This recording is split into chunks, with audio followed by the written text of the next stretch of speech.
The shockwave hit the northern ridge of the mountain range before the sound did.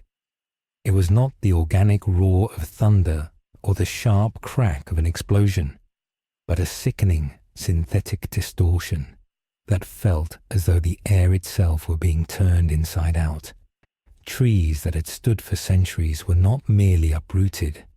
They were twisted into spirals and pulverized into sawdust instantly, creating a perfect, terrifyingly smooth crater in the heart of the forest.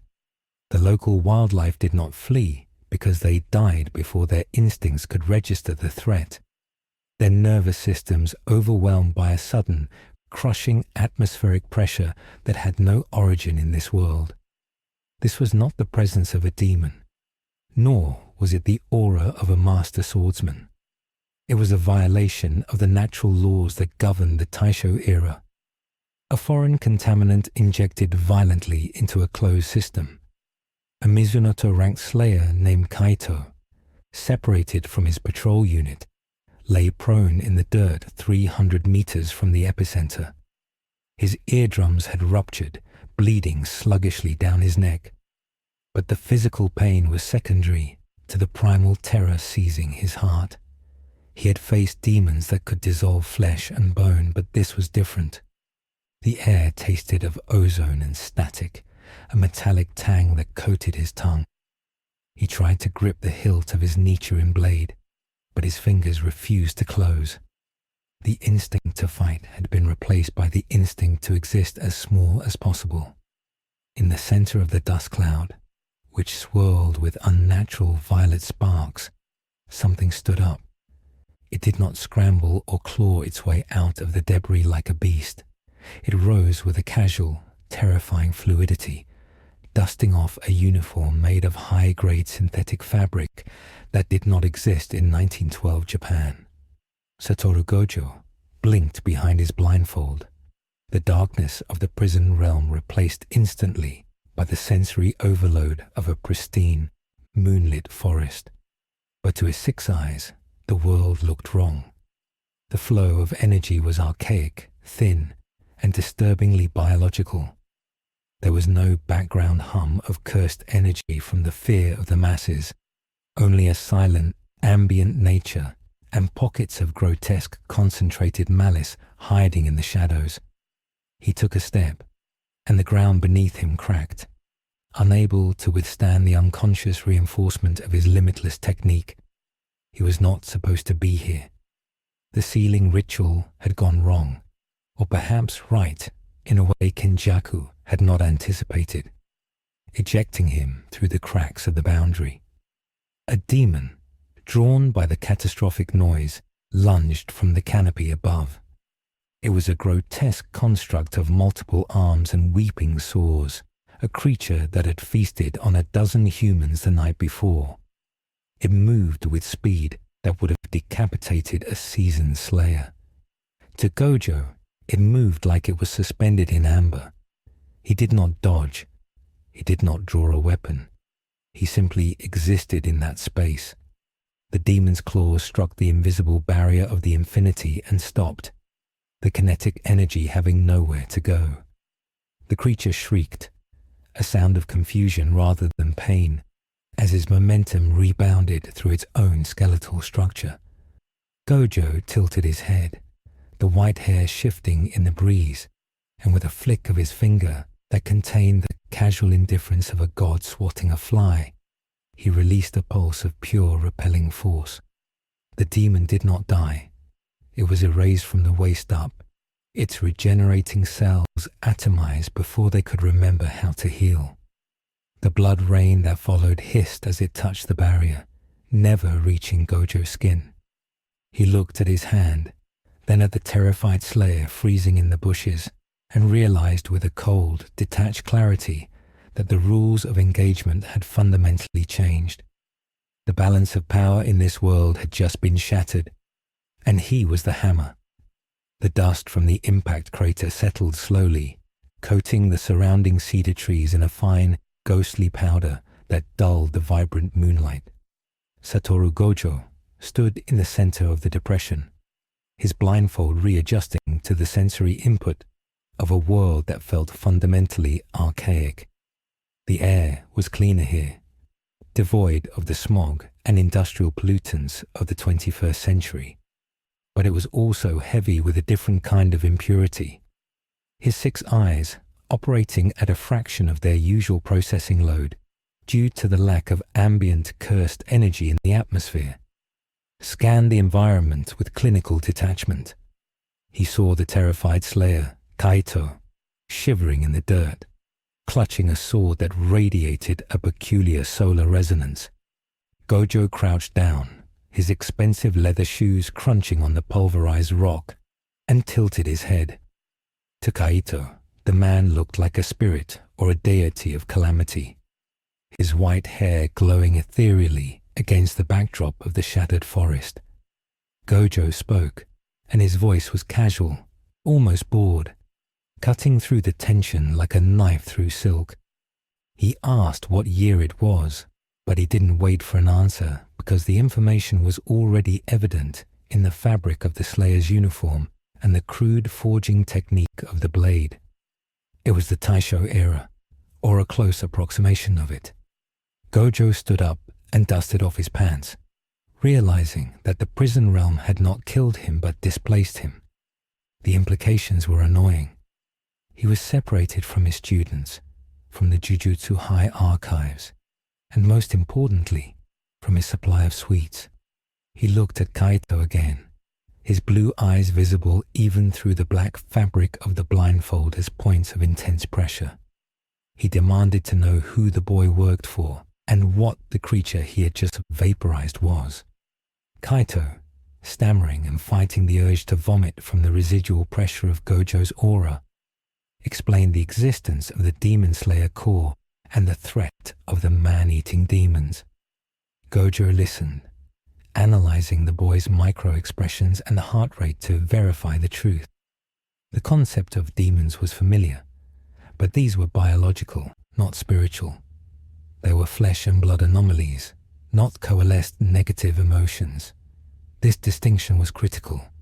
It meant his cursed energy, the fuel for his godhood, was a finite resource in this world, unless he could find a way to metabolize the local energy sources.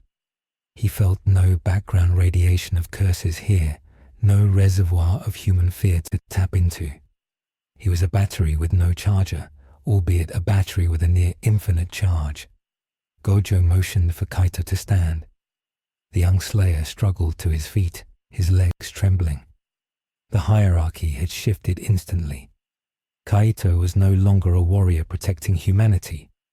He was a guide for a being that transcended the conflict entirely.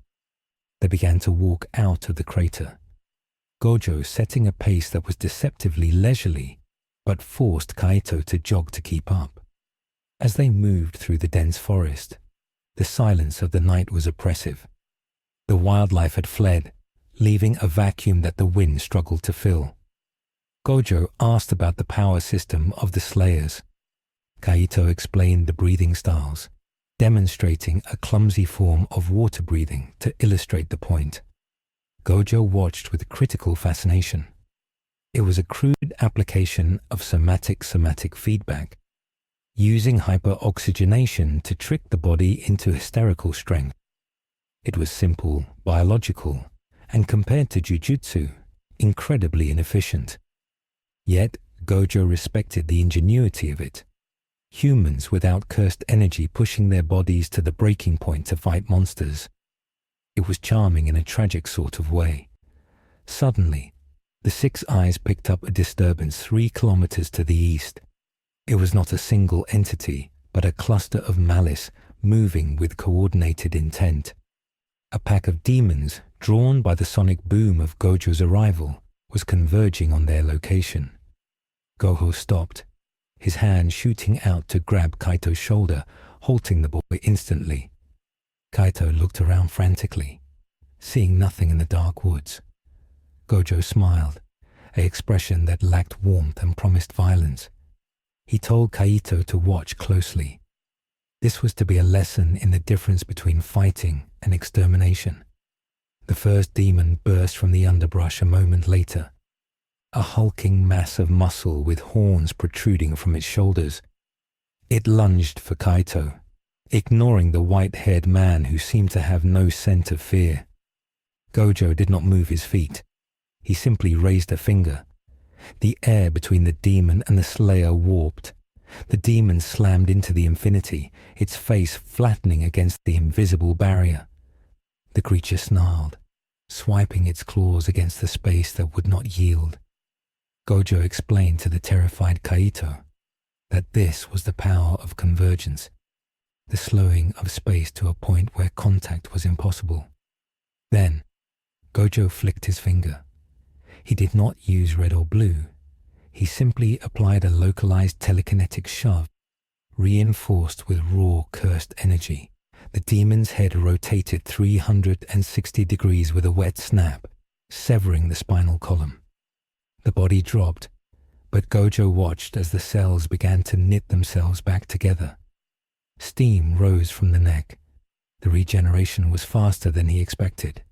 It was aggressive, cancer-like. Gojo frowned. Physical trauma wasn't enough. He needed to destroy the core or overwhelm the regeneration. Kaito screamed that the head must be cut off with a Nichiren's sword. Gojo ignored him. He wanted to test the limits. He grabbed the regenerating demon by the throat, lifting the 400-pound creature with one hand. He channeled a spark of positive energy, the reverse curse technique, into his palm. The effect was catastrophic for the demon. The positive energy clashed with the negative biology of the creature, acting like acid. The demon shrieked as its neck dissolved into ash, the disintegration spreading down to its torso until nothing remained but a pile of dust. Gojo dusted his hands. Positive energy worked. It was similar to how he would treat a cursed spirit, though the biological resistance was slightly different. He had his confirmation. He could kill them. The rest of the pack arrived. 7 lesser demons driven by hunger. Gojo didn't waste energy on complex techniques. He moved. To Kaito, it appeared as if Gojo teleported. He appeared behind one demon, kicking its head off with such force that the skull shattered against a tree trunk 50 meters away. He grabbed 2 others by their faces and slammed them together, the impact liquefying their brains. He was efficient, brutal, and utterly untouched. The demons, realizing too late that they were not the predators here, tried to flee. Gojo didn't let them. He chased them down with a terrifying playfulness, dismantling them one by one. Kaito watched, his sword dangling uselessly at his side. He realized with a sinking heart that his training, his struggle, his entire life's purpose was rendered obsolete by this man's existence. It was a blow to his ego that hurt more than any wound. When the forest was silent again, Gojo returned, not a drop of blood on his uniform. He asked Kaito where the headquarters of these demon slayers was located. He wanted to speak to the manager. Miles away, at the Ubuyashiki estate, the atmosphere was heavy with an unseen omen. Kagaya Ubuyashiki, the master of the mansion, sat on his veranda, his blind eyes turned toward the north. He felt the disturbance in the timeline, a ripple that did not belong to the destined flow of history. His Kasugai crow landed on his knee, its voice trembling as it relayed the report from the northern sector. A star had fallen. A man of white light had appeared. A demon had been erased without a blade. The description of the power defied the understanding of the core. Kagaya listened, his fragile heart beating a rhythm of cautious hope and profound dread. If this being was an ally, the war against Muzan Kibutsuji could end in a night. If he was a foe, humanity was already extinct. Kagaya summoned his children. He dictated a letter to be sent to the wind Hashira, Sanemi Shinazugawa, and the serpent Hashira, Obane Iguro. They were the closest to the impact zone. The orders were specific. Investigate the anomaly. Do not engage unless hostile. verify the nature of the being. But Kagaya knew his Hashira. Sanemi was a storm that could not be contained, and if this stranger appeared demonic, blades would be drawn. Kagaya prayed to the ancestors that the stranger possessed patience, for the Hashira possessed none. Gojo and Kaito reached the outskirts of a small mountain village as the sun began to breach the horizon. The transition from the adrenaline of the night to the mundane poverty of the morning was jarring. Gojo observed the villagers starting their day.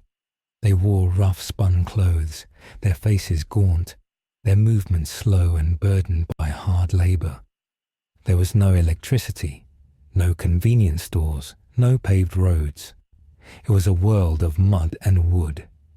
Gojo felt a pang of irritation. He hated inconvenience. He reached into his pocket and pulled out a wallet filled with modern yen, realizing it was now just colorful paper. He was destitute. He looked at Kaito, who was staring at him with a mix of awe and fear. Gojo asked the boy for money. Kaito handed over a few coins, his entire savings, without hesitation. Gojo bought a steamed bun from a street vendor, complaining about the lack of sugar in the dough. As he ate, he walked through the village, drawing stares. He was a giant among these people, standing over 6 feet tall, in a land where the average height was significantly lower. His uniform, his hair, his blindfold. He was a spectacle. Kaito tried to steer him toward a wisteria house, a safe haven for slayers, but Gojo refused. He sat on a bench in the village square, crossing his legs and expanding his sensory perception. He was waiting. He knew the organization Kaito belonged to would react. He had made enough noise. He didn't have to wait long. The arrival of the Hashira was not subtle. The wind picked up, swirling aggressively around the square, kicking up dust and debris. The villagers scattered, sensing the violence in the air. From the roof of a nearby building, a figure dropped down, landing with a heavy, deliberate thud that cracked the earth. Sanemi Shinazugawa rose from his crouch, his scarred chest exposed, his eyes manic and wide. He held his Nichirin blade loosely, but the tension in his forearms betrayed his readiness to kill. Behind him, perched on a roof, was Obanai Ikuro, the snake around his neck hissing softly. Gojo finished his steamed bun, licking his fingers. He didn't stand up. He looked at Sanemi, assessing the threat. This one was stronger than the boy, much stronger. The internal energy flow was refined, the oxygenation of the blood maximized. This was the peak of human physical potential in this era. But to Gojo, he was still just a man with a sharp stick. Sanemi barked a question, demanding to know what kind of demon Gojo was. He accused him of masking his presence, of mocking the core by walking in the sunlight. It was a logical assumption. Muzan was the only demon who sought the sun, and here was a being of immense power basking in it. Gojo laughed, a sound that grated on Sanemi's nerves. He told Sanemi to calm down, calling him a stray dog barking at a passing car. The insult landed. Sanemi's veins bulged. He didn't wait for Obanai's signal. He launched himself forward, using a first form technique. The speed was blinding to Kaito, who gasped, but to Gojo, it was readable. The wind blade slashed horizontally, aiming for Gojo's neck. It struck the infinity. The sound was like a thunderclap, the kinetic energy dispersing violently outward, shattering the wooden bench Gojo was sitting on and blowing the windows out of the nearby shops. Gojo remained floating in the air, in a seated position, suspended by his own technique. He looked at Sanemi, who was staring at his sword in disbelief. Gojo explained that he couldn't be touched. He tried to simplify the math, talking about Achilles and the tortoise. But Sanemi wasn't listening. Sanemi roared, unleashing a flurry of strikes, the dust whirlwind cutter.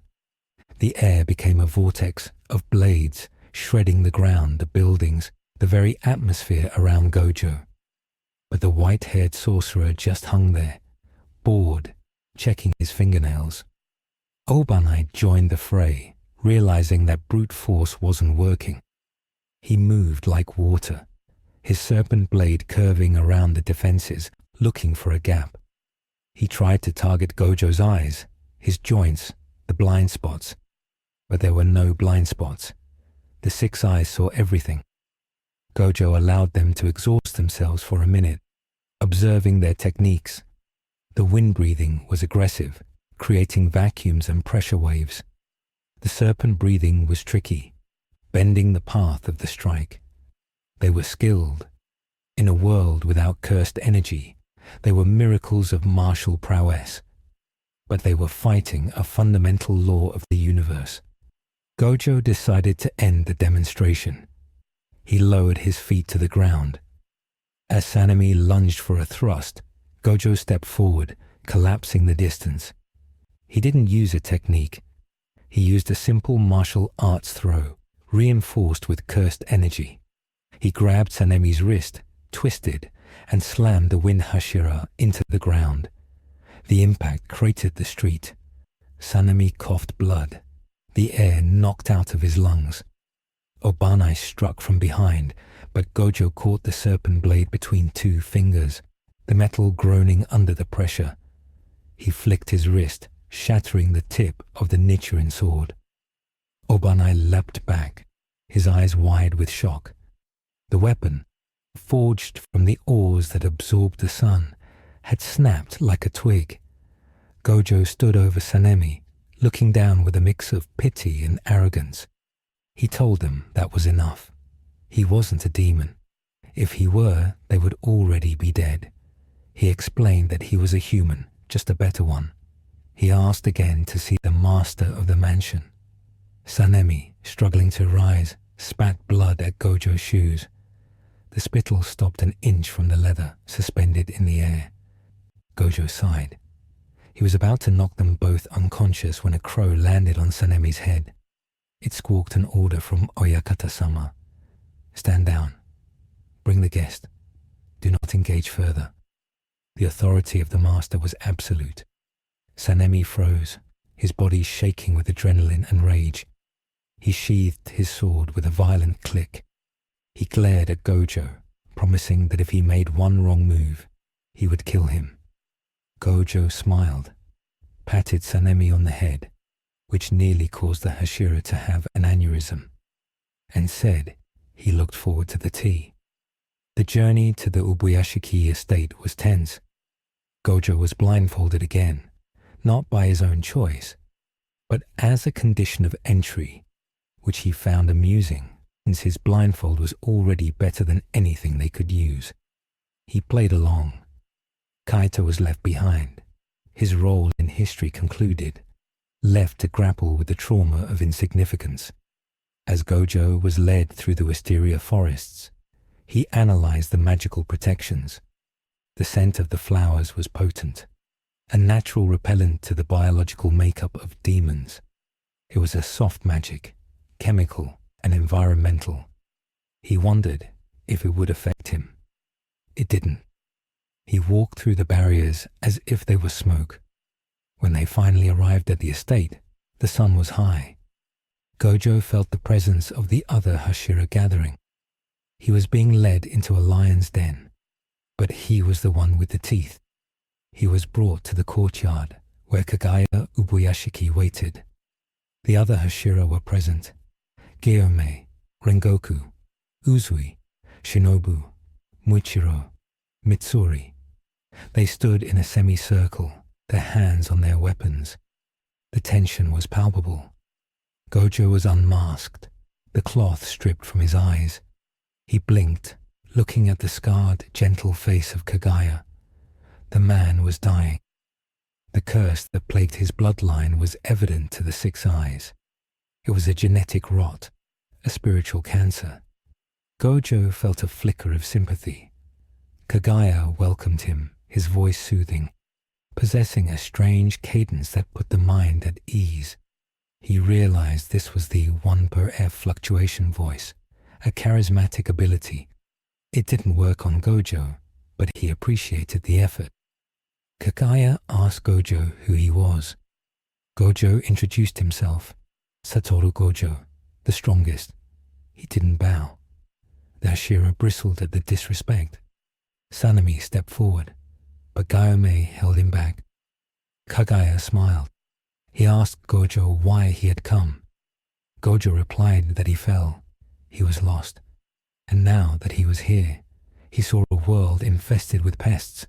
He proposed a deal. He would help them with their demon problem. In exchange, they would help him find a way back home.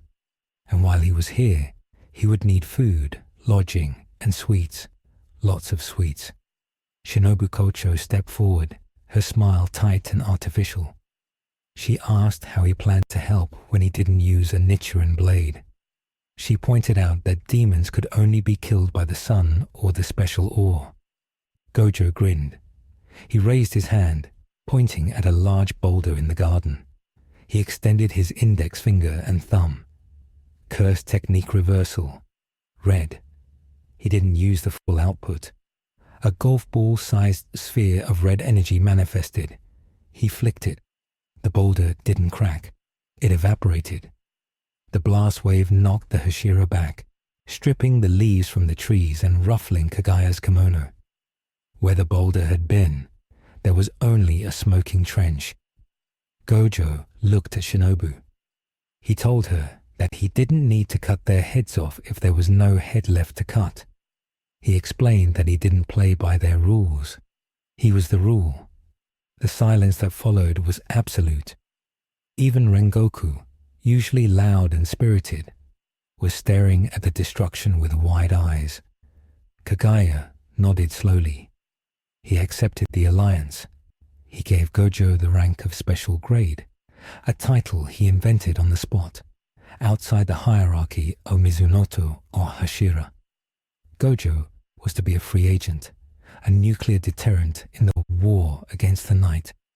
But as Gojo settled into his new quarters that evening, looking up at the unfamiliar stars, he felt the first pang of a real problem. He touched his stomach.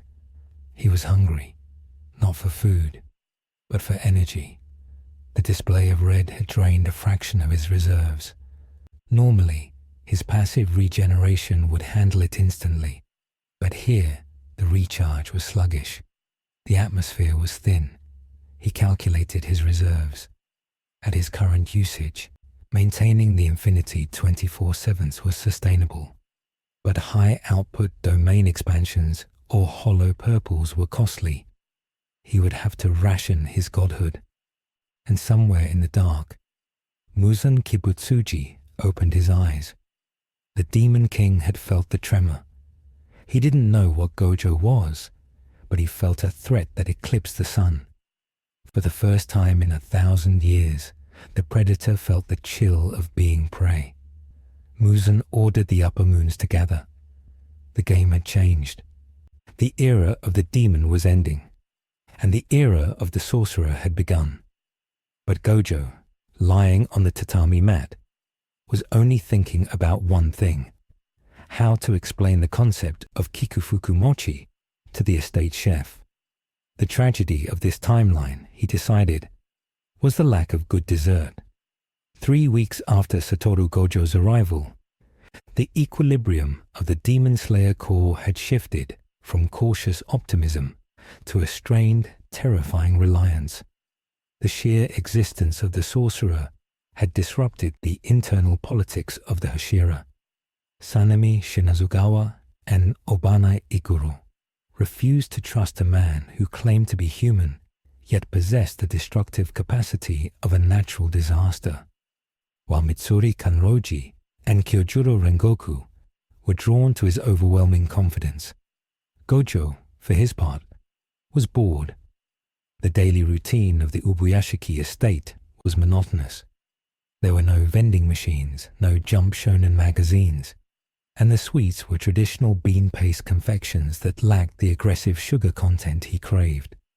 He spent his days sitting on the roof of the butterfly mansion, observing the rehabilitation training of the lower-ranked slayers, including a boy named Tanjiro Kamado, who possessed a sense of smell so acute it rivaled the Six Eyes in terms of information gathering. Tanjiro was the only one who seemed to understand the fundamental wrongness of Gojo's presence. He told Gojo once that he smelled like the void between stars, a scent of nothingness that was more terrifying than the scent of rotting blood that accompanied demons. Gojo took it as a compliment. The friction came to a head during a strategy meeting. Gojo critiqued the breathing styles, calling them inefficient biohacks that traded longevity for momentary bursts of kinetic output. He proposed a training regimen to optimize their cursed energy flow, only to be reminded by Shinobu Kocho that they did not possess cursed energy. This fundamental disconnect annoyed Gojo. To him, the Slayers were fighting a war with stone tools when he could offer them laser guidance. However, his own limitation was becoming a silent crisis. He had not found a way to replenish his cursed energy. The ambient negativity of the Taisho era was diffused, spread thin across the countryside rather than concentrated in urban centers like modern Tokyo. He was running on a battery that was slowly, imperceptibly draining. He had stopped keeping his infinity active automatically during sleep, a vulnerability he had not experienced since his teenage years. He calculated that at his current rate of passive consumption, he could operate for another 6 months before his reserves dropped to dangerous levels. If he engaged in a domain expansion, that timeline would shrink to weeks. He needed a high-yield conflict to test if he could absorb energy from the demons directly, a theory he had yet to prove. The opportunity for that test arrived with a report from the Crow Network. An entire district in the port city of Yokohama had gone silent. It was not the usual disappearance of a few travelers. It was a localized blackout of information. The Kasugai Crows sent to investigate had not returned. Kagaya Ubuyashiki, sensing a trap laid by Muzan, mobilized a heavy response team. He assigned Kyojuro Rengoku, the flame Hashira, and Tengen Uzui, the sound Hashira, to the mission. Gojo, overhearing the briefing, invited himself. Kagaya hesitated, then agreed.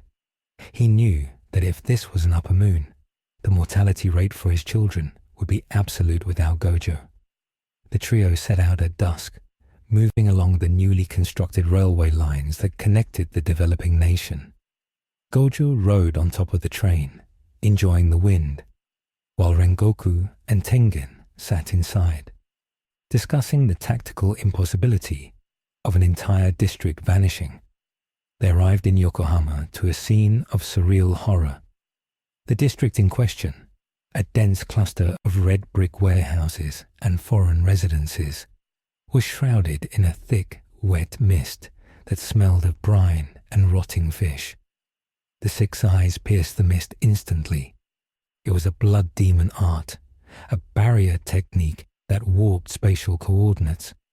Inside the mist, the streets were rearranged into a labyrinth.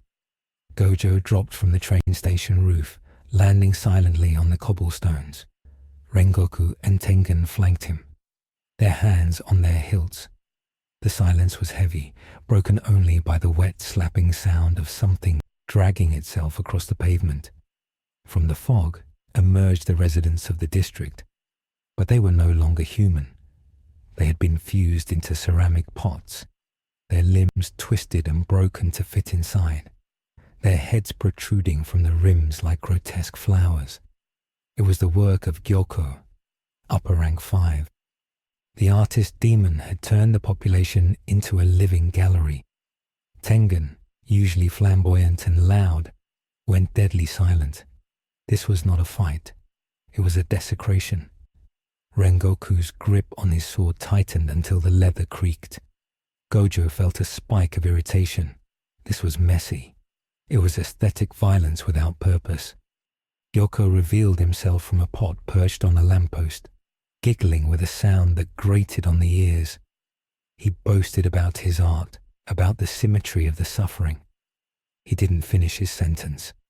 Gojo raised a finger, and the lamppost twisted into a corkscrew, shattering the pot and forcing the demon to teleport to a rooftop to avoid being crushed.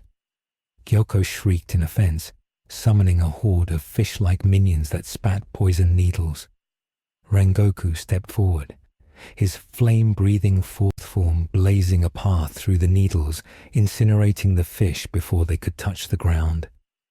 Tengen unleashed a sound attack, his bombs clearing the side alleys. They were efficient, masterful warriors, but Gojo was bored. He walked through the chaos, the needles stopping inches from his skin and dropping harmlessly. He looked at Gyoko. He analyzed the demon's structure. The core was mobile, shifting between the pots. But the trap was not Gyoko. As Gojo prepared to exorcise the pot demon, the air pressure shifted violently. From the sky, a destructive force slammed down, aiming not for Gojo, but for the space between the slayers. Gojo reacted, his infinity flaring to catch the impact. The ground beneath them shattered, creating a crater 20 meters wide. Standing in the center, grinning with the joy of a battle maniac, was Akaza, upper rank 3. His presence was different from Gyoko's. It was refined, martial, and overwhelmingly strong. Akaza looked at Rengoku, his eyes lighting up at the sight of the strong battle spirit. Then he looked at Gojo, and his brow furrowed. He could sense nothing from the white-haired man. No fighting spirit, no killing intent, just a void. It confused his compass needle technique, which relied on detecting the opponent's will to fight. Akaza launched a punch at Goro's face, a blow capable of shattering steel. It stopped. Akaza blinked. He punched again, a flurry of blows, each one faster than the last. They all stopped. Gojo yawned. He grabbed Akaza's fist. The demon tried to pull back, but Gojo's grip was absolute. Gojo explained that Akaza was trying to hit the concept of infinity, which was mathematically impossible for a being with finite range. He then applied a simple torsion force. Akaza's arm spiraled, the bone shattering in 100 places, the flesh wringing out like a wet towel. Akaza didn't scream. He laughed, severing his own arm to escape and regenerating it instantly. He was delighted. He had found a creature that defied logic. He ignored Rengoku and Tengen, focusing entirely on Gojo. This was the mistake Muzan had anticipated. The Demon King, watching through the eyes of his servants, issued a mental command. Do not fight the White One. Kill the others. Destroy the city. Break his spirit. Akaza's demeanor changed. He stopped smiling. He utilized his destructive death technique, aiming an air-type shockwave not at Gojo, but at the warehouse behind him where a group of survivors were hiding. Gojo saw the trajectory. He could dodge, he could block, but to block a wide-range attack meant expanding the infinity to cover the warehouse. He had to externalize his technique. He clapped his hands. The shockwave slammed into an invisible wall, dissipating harmlessly. But Gyoko seized the moment. While Gojo was defending the warehouse, the pot demon activated his masterpiece, a massive, toxic sludge wave that flooded the streets. The sludge was not just poison. It was biological acid. It washed over the lower districts where Rengoku and Tengen were fighting off the fish minions. Gojo had a choice. He could kill Akaza right now. It would take a maximum output blue to crush the demon into a singularity. But if he did that, the structural collapse of the district caused by the vacuum would kill the survivors he just saved, and the sludge would consume the two Hashira. The trolley problem had manifested in 1912. Gojo clicked his tongue. He hated moral dilemmas. He chose the third option. He teleported. In a millisecond, he grabbed Rengoku and Tengen, depositing them on the roof of the highest building. Then he teleported back to the street level, standing in front of the sludge wave. He took a deep breath. He couldn't use his domain expansion. The civilians would be brain dead from the information overload. He had to use raw, cursed energy manipulation. He extended both hands. He channeled his energy into a barrier, a massive, flat wall of repulsion that spanned the width of the street. He pushed. The sludge wave halted, defying gravity, piling up against the invisible dam. The energy cost was significant. He was fighting the mass of thousands of tons of liquid, holding it back with pure will. Akaza saw the opening. The White One was immobilized by his own compassion. The Upper Moon laughed, launching a disordered, chaotic volley of punches at Gojo's exposed back. Gojo couldn't dodge without dropping the barrier. He took the hits, or rather, the infinity took them. But the constant automatic filtering of a high-level attack while maintaining a massive output barrier was draining his battery at an alarming rate. He felt the reserves dip 90%, 85%. He was burning months of energy in seconds. He needed to end this. He shouted to Rengoku. He told the flame Hashira to burn it. Rengoku understood. From the rooftop, the Hashira unleashed his ninth form, Rengoku. A dragon of fire roared down from the sky, impacting the sludge wave that Gojo was holding back. The heat was intense enough to evaporate the liquid instantly, turning the toxic flood into harmless steam. Gojo dropped the barrier. He spun around, his eyes glowing with the blue intensity that was now fueled by genuine annoyance. Akaza was mid-air, preparing another strike. Gojo pointed a finger. Blue. He didn't form a sphere. He applied the attractive force directly to Akaza's center of gravity. The demon was yanked forward, his momentum accelerated to supersonic speeds. Gojo met him with a backhand slap that was reinforced with every ounce of frustration he felt. The impact took Akaza's head off. The body went limp, but it wasn't over. Gyoko, sensing the tide turning, tried to flee into a pot. Gojo didn't look. He just snapped his fingers. The pot imploded, and the space inside it collapsed, crushing Gyoko into a paste of fish scales and porcelain. One upper moon down, but Akaza's body was still moving. The headless corpse lashed out, a survival instinct that transcended decapitation. It struck Rengoku, who had jumped down to assist. The fist went through Rengoku's solar plexus. The flame Hashira gasped, blood pouring from his mouth. Time seemed to stop. Gojo saw the fatal wound. He saw the light fading from Rengoku's eyes. This was the moment the timeline tried to correct itself. Rengoku was destined to die. Gojo rejected that reality. He stepped in, grabbing Akaza's headless body and ripping it away from Rengoku with such violence that he tore the demon in half vertically. He punted the remains of Akaza across the bay, watching them splash into the ocean miles away. The upper moon would regenerate, but it would take time to swim back. Gojo knelt beside Rengoku. The wound was catastrophic. Organs were destroyed. The spine was severed. In the world of demon slayers, this was death. Rengoku smiled, blood bubbling on his lips, and tried to speak his final words, telling Tanjiro to keep his head up. Gojo told him to shut up. He placed his hand over the gaping hole in Rengoku's chest. He called upon the reverse curse technique. Positive energy flooded Rengoku's body. It was a complex operation. Gojo had to manually guide the energy to reconstruct the liver, the stomach, the vertebrae. He was printing human tissue in real time. The energy cost was astronomical. Healing oneself was efficient. Healing another was less than half as effective for the same cost. Gojo felt his reserves plummet. 70%, 60%, 50%.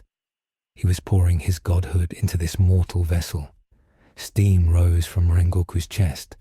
The flesh knit together. The bone snapped back into place. Rengoku's eyes widened as the cold grip of death was replaced by the burning heat of forced regeneration. He gasped, sucking in a massive breath of air. He was alive. He was whole. Gojo sat back, sweat beading on his forehead. He panted, wiping the moisture away. He had done it. He had defied the narrative. But he looked at his hand. It was trembling slightly. He had expended nearly half of his total reserves in one night. In his own world, this would be a trivial expenditure, recovered in hours. Here, it was a permanent loss, until he figured out the recharge problem. The victory was hollow. Yokohama was half destroyed. Hundreds of civilians were dead or traumatized. The Upper Moon 3 had escaped, and the strongest sorcerer was tired. As the sun began to rise, burning away the remaining mist and the few surviving fish minions, the other slayers looked at Gojo not with the awe of a savior, but with the fear of a witness to something unnatural. He had brought a man back from the dead. He had reshaped the city, but he looked human now. He looked exhausted. Back at the Ubuyashiki estate, the report was delivered. Kagaya listened, his expression grave. He understood the cost. Gojo Satoru had saved Kyojuro Rengoku, but in doing so, he had revealed his vulnerability. He was not an infinite resource. Muzan now knew two things. Gojo would sacrifice his power to save humans, and Gojo could be drained. The war had shifted from a battle of strength to a battle of attrition. Muzan didn't need to kill Gojo. He just needed to make him spend his energy until he was empty. Gojo retreated to his room, collapsing onto the tatami. He pulled the blindfold down, staring at the wooden ceiling. He was hungry. He needed sugar. He needed a way to eat curses. He thought about the demons. They consumed humans to gain power. They metabolized biomass into supernatural energy. He wondered, with a dark clinical curiosity, if the reverse was possible. Could he consume a demon? The thought was disgusting, but survival was paramount. He closed his eyes, his mind racing through the implications of what he had done. He had saved Rengoku, which meant the flame Hashira would continue to train Tanjiro. The ripple effect would be massive, but for now, Gojo slept, a deep, dreamless slumber of a battery in power-saving mode. Meanwhile, in the Infinity Castle, Akaza regenerated his head. He was shaking, not from fear, but from a strange, new sensation. He had felt the blue technique. He had felt the reverse curse technique. He didn't understand the magic, but he understood the martial reality. He had been toyed with. Muzan appeared before him, his form that of a child reading a book. He did not punish Akaza. Instead, he smiled. He told Akaza that the experiment was a success. They had forced the white demon to bleed light. Next time, they would make him bleed more. Muzan ordered the Upper Moons to accelerate their plans. They would not target the Slayers anymore. They would target the cities. They would create scenarios where Gojo would be forced to choose between his energy and millions of lives. They would bleed the god dry. The first catastrophe wasn't the destruction of Yokohama. It was the revelation of the winning strategy against the invincible. The board was set for a game of cruel mathematics. Gojo woke up hours later, feeling the ache in his core. He walked to the kitchen, found a jar of honey, and drank the whole thing. It didn't help. He needed a curse. He needed negative energy. He looked out the window at the setting sun. He realized he might have to become a monster to stay a god.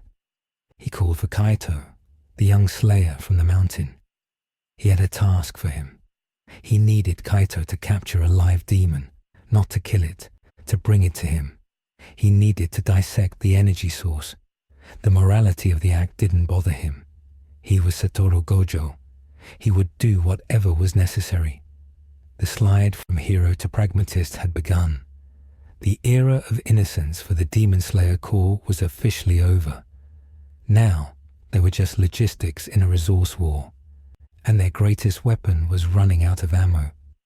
The cellar beneath the abandoned temple smelled of wet earth and ancient mold, a sharp contrast to the sterile, clinical atmosphere Satoru Gojo was attempting to curate.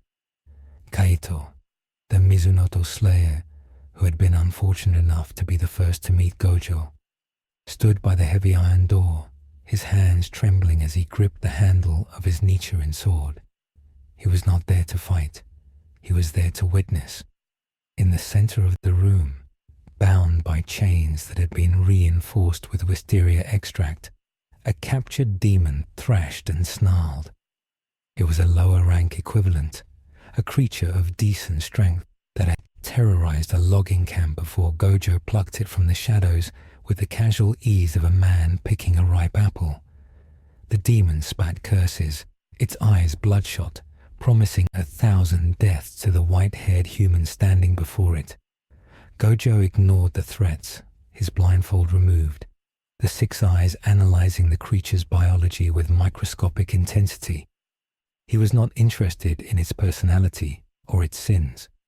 He was interested in its engine. The problem of his dwindling cursed energy reserves had moved from a theoretical concern to a looming crisis. He had calculated his consumption rate against the ambient negative energy of the Taisho era, and the math was unforgiving. He was a Ferrari running on fumes in a world that only sold hay. If he wanted to maintain his supremacy, he needed fuel, and the only renewable energy source in this timeline appeared to be the demons themselves. They were batteries of concentrated malice, flesh woven from the blood of their progenitor. Muzan Kibutsuji. Gojo stepped closer, the infinity barrier pressing the demon's claws flat against the air as it tried to strike him. He needed to know if the energy was compatible. In the Jujutsu world, eating a cursed object like Sukuna's finger was a gamble with lethal odds. But he was Satoru Gojo. His body was an adaptive fortress. He reached out, his hand glowing with a faint, reverse-engineered aura he had been developing. Instead of repelling or attracting space, he sought to siphon. He placed his palm on the demon's chest. The creature screamed, a sound that was less about pain and more about the violation of its very existence. Gojo pulled. He didn't rip the flesh, he ripped the current. A stream of dark, viscous energy, visible only to the two of them and the terrified Kaiti Ito, flowed from the demon into Gojo's palm. It was vile. It tasted like sewage mixed with battery acid, a chaotic, screeching frequency that clashed violently with the refined, rhythmic flow of his own cursed energy. Gojo gritted his teeth, his veins bulging as his body fought to metabolize the foreign power. It was inefficient. For every 10 units of energy he stripped from the demon, his body rejected 7 and barely assimilated 3. But it worked. The hollow ache in his core subsided slightly. The demon shriveled, its immortality drained away until it was nothing but a husk of grey ash that crumbled to the floor. Gojo coughed, spitting bile onto the dirt. It was a dirty fuel, prone to causing spiritual nausea. It was fuel. Kaito stared in horror. He had seen demons eat humans. He had never seen a human eat a demon. The moral axis of the world felt like it had tilted further into the abyss. Gojo wiped his mouth, his eyes cold and blue in the lantern light. He told Kaito to find another one, a stronger one. The experiment was a partial success, but the hunger remained. News of the consumption did not leave the cellar, but the change in Gojo's demeanor was felt throughout the Demon Slayer Corps. He became more predatory, less playful. The resurrection of Kyojuro Rengoku had brought them a powerful ally, but it had also shattered the natural order. Rengoku, now fully healed, but spiritually scarred by the memory of his own death, threw himself into training with a manic intensity that worried his peers. He had seen the other side. He had felt the cold void where his soul was supposed to go before Gojo dragged it back. He knew now that the gap between a Hashira and the upper moons was traversable, but the gap between anyone and Gojo was infinite.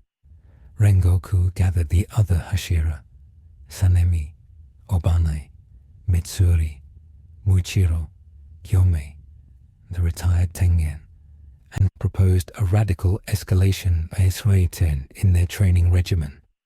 They could not rely on Gojo to be their shield forever. They had seen him tired. They had seen the sweat on his brow after the Yokohama incident. If the god fell, they had to be ready to catch the sky. Gojo agreed to oversee the training, but his methods were unorthodox. He tried to teach them the concept of cursed energy reinforcement, renaming it spirit flow to fit their vocabulary. He explained that their breathing styles were excellent for oxygenating the blood and increasing physical parameters, but they lacked the explosive, destructive output of energy projection. He tried to teach them to harness their negative emotions, their fear, their rage, their grief, and channel it through their blades. This was antithetical to the breathing focus on calm, constant rhythm. Sanemi nearly came to blows with Gojo again, frustrated by the abstract nature of the instruction. Only Tanjiro Kamado, with his unique sensory empathy, began to understand. He could smell the energy Gojo was describing. It smelled like the moment before a lightning strike. While the slayers sharpened their fangs, Muzan Kibutsuji made his move.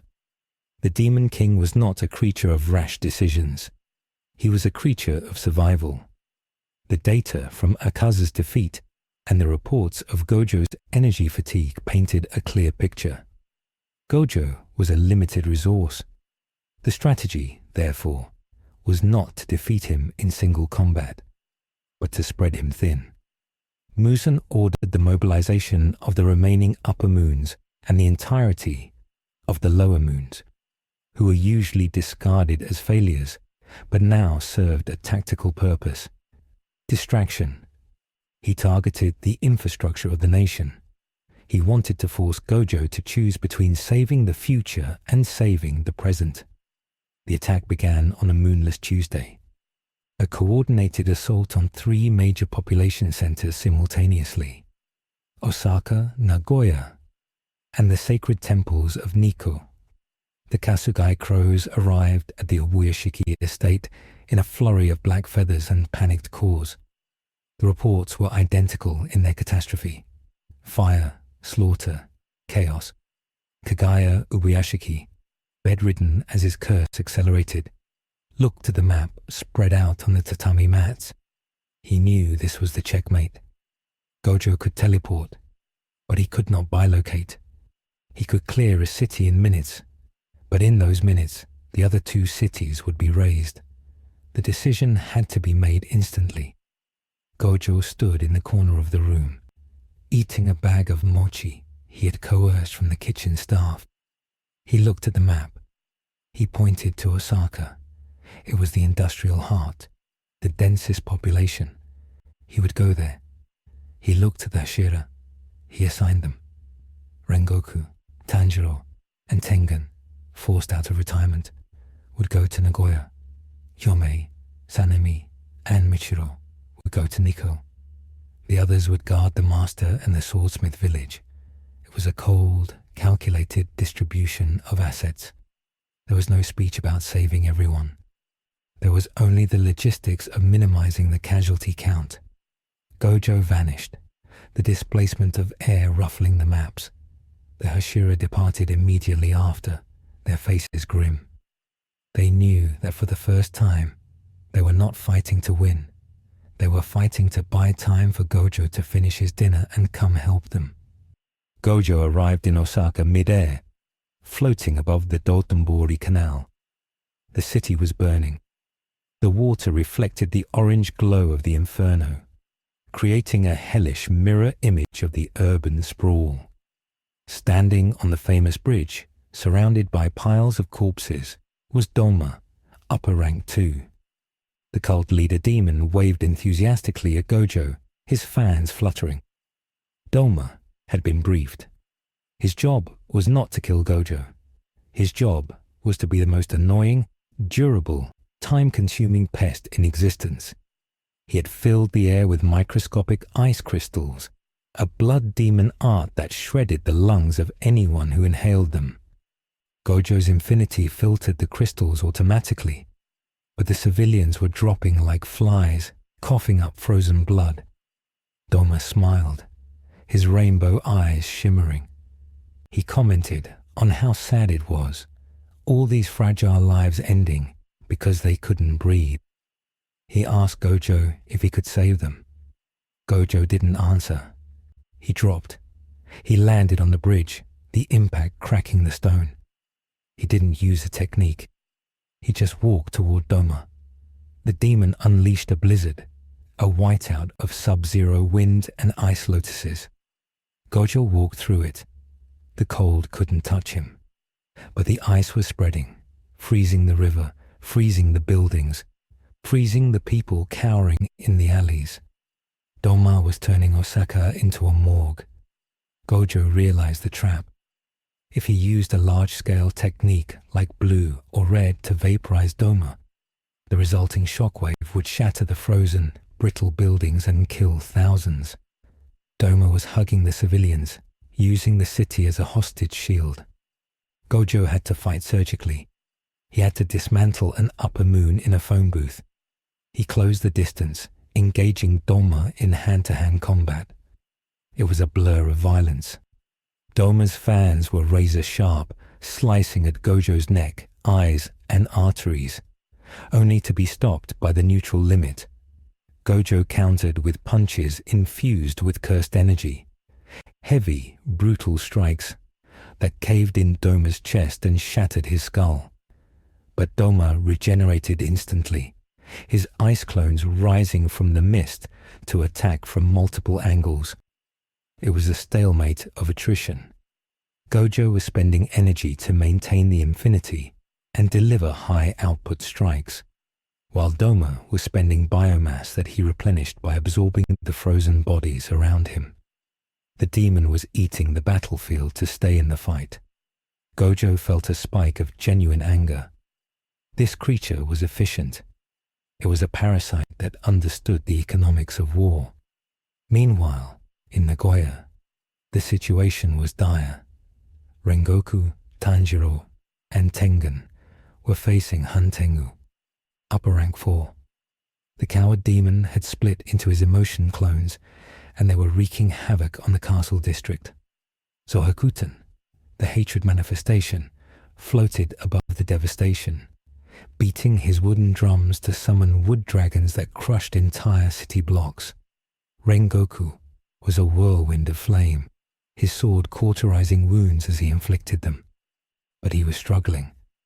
The psychological weight of his previous death weighed on him. He hesitated for fractions of a second, flinching when the dragons roared, seeing the phantom of Akaza's fist. Tanjiro smelled the fear on him. He screamed at Rengoku to focus, to breathe. Tengen, missing a hand from his own canon timeline battles, or in this timeline perhaps just retired due to fatigue, was using his sound techniques to disrupt the dragon's coordination, acting as support. They were holding the line, but they weren't winning. They were waiting for Gojo, but Gojo wasn't coming. In Nikko, the strongest of the slayers, Gyome Himejima, led the charge against a horde of enhanced lower moons and a new threat. Nakimi, the Biwa woman, who had been promoted to upper rank 4, replacing Hantengu in the hierarchy theoretically, though here she acted as field control. She was warping the geography of the mountain, turning the sacred cedar forest into a dizzying Escher painting of gravity shifts and teleportation doors. Sanemi was screaming in rage, slicing at empty air as doors slammed in his face.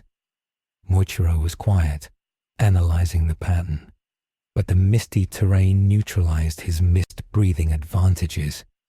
They were trapped in a labyrinth, unable to reach the civilians being herded into the temples for a mass sacrifice.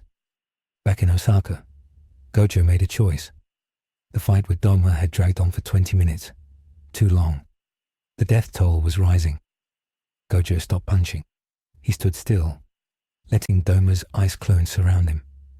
Doma paused, curious. He asked if the god was tired. Gojo lifted his blindfold completely. His eyes were not glowing. They were burning. He looked at Doma and apologized, not to the demon, but to the city. Gojo raised his hand. He didn't use a domain expansion. That would be too indiscriminate. He used a variation of hollow purple, but instead of firing it as a projectile, he compressed it into a localized sphere around his own body, a cloak of erasure. He lunged. The speed was instantaneous. He slammed his body into Doma. The purple cloak disintegrated everything it touched.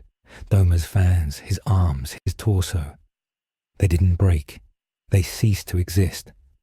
Gojo tackled the demon through the bridge, through the frozen riverbed, and deep into the earth. The friction and the erasure carved a tunnel of nothingness.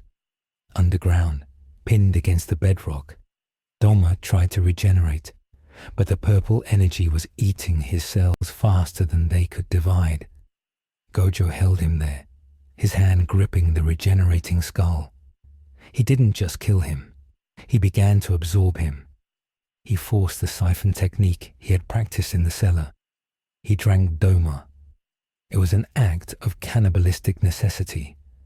Doma's energy was freezing, sharp, and tasted of old blood and lotus flowers. It flooded Gojo's system, sending a shock of thermal agony through his veins. His body temperature dropped rapidly, frost forming on his eyelashes. He forced his cursed energy to crush the foreign intrusion, to break it down into raw fuel.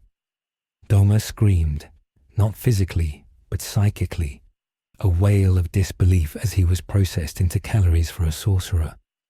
The upper moon too dissolved. Gojo lay in the dark tunnel, panting, his breath visible in the freezing air. He felt a surge of power. His reserves shot up, 60%, 70%, 80%. He was recharged, but he felt sick. His mind felt cold. The emotions of the demon, the apathy, the nihilism, brushed against his consciousness like a greasy film. He shook it off. He blasted his way out of the tunnel, erupting back onto the streets of Osaka. The city was silent.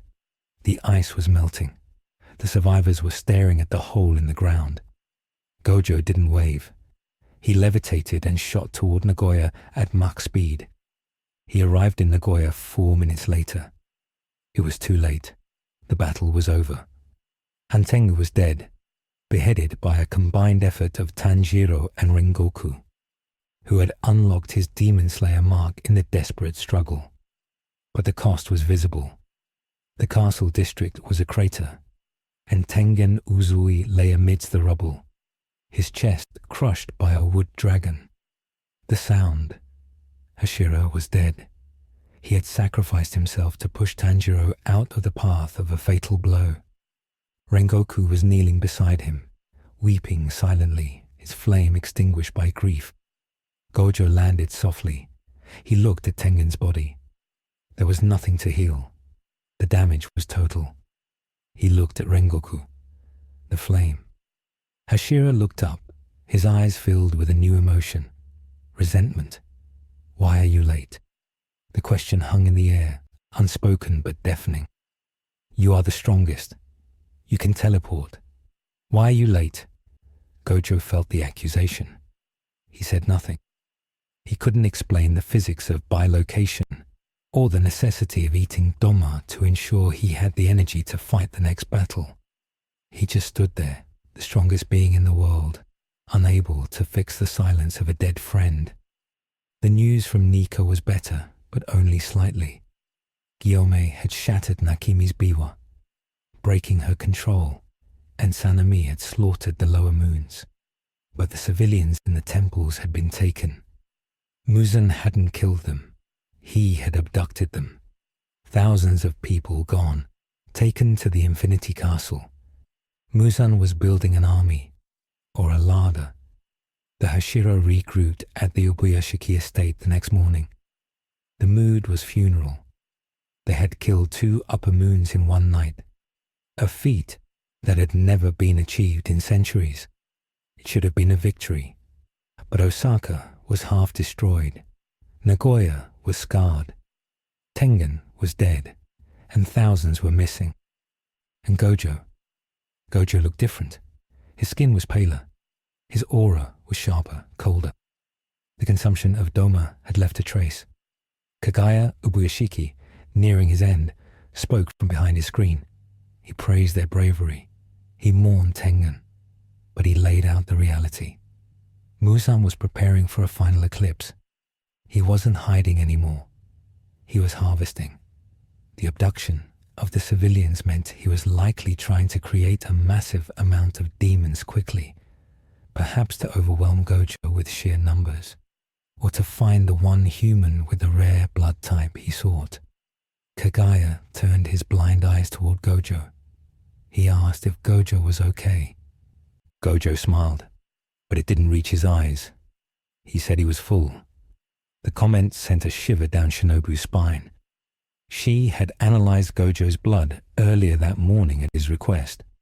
It contained traces of foreign biological matter, demon cells. Gojo was hybridizing himself, not genetically, but energetically. He was becoming a reactor that burned demon fuel. The fracture in the group widened. Sanemi and Obanai blamed Gojo for Tengen's death, arguing that if Gojo had gone to Nagoya first, Tengen would be alive. Rengoku defended Gojo, but his heart wasn't in it. Tanjiro remained silent, smelling the scent of cold logic coming from Gojo. It was a scent devoid of humanity. It was the scent of a weapon. Gojo accepted the blame. He didn't care about their feelings. He cared about the efficiency. He told them to prepare. The next battle wouldn't be in a city. It would be in the Infinity Castle. He was going to invade. He was done waiting. He was going to hunt Muzan in his own home. But before that, the chain reaction of his actions manifested in a way he didn't expect. In the days following the Osaka incident, reports began to surface of people getting sick, not with a flu, but with a spiritual blight. Those who had been near Gojo when he released the hollow purple cloak, those who had been exposed to the fallout of his technique mixing with Doma's death essence, were changing. They were developing fever dreams, seeing geometry that shouldn't exist. Some were displaying minor telekinetic outbursts. Gojo's cursed energy combined with the demon particles had acted as a mutagen. He had accidentally irradiated the survivors with jujutsu potential. He had introduced a new power system to the general population.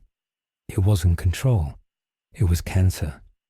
People were dying from their own awakening.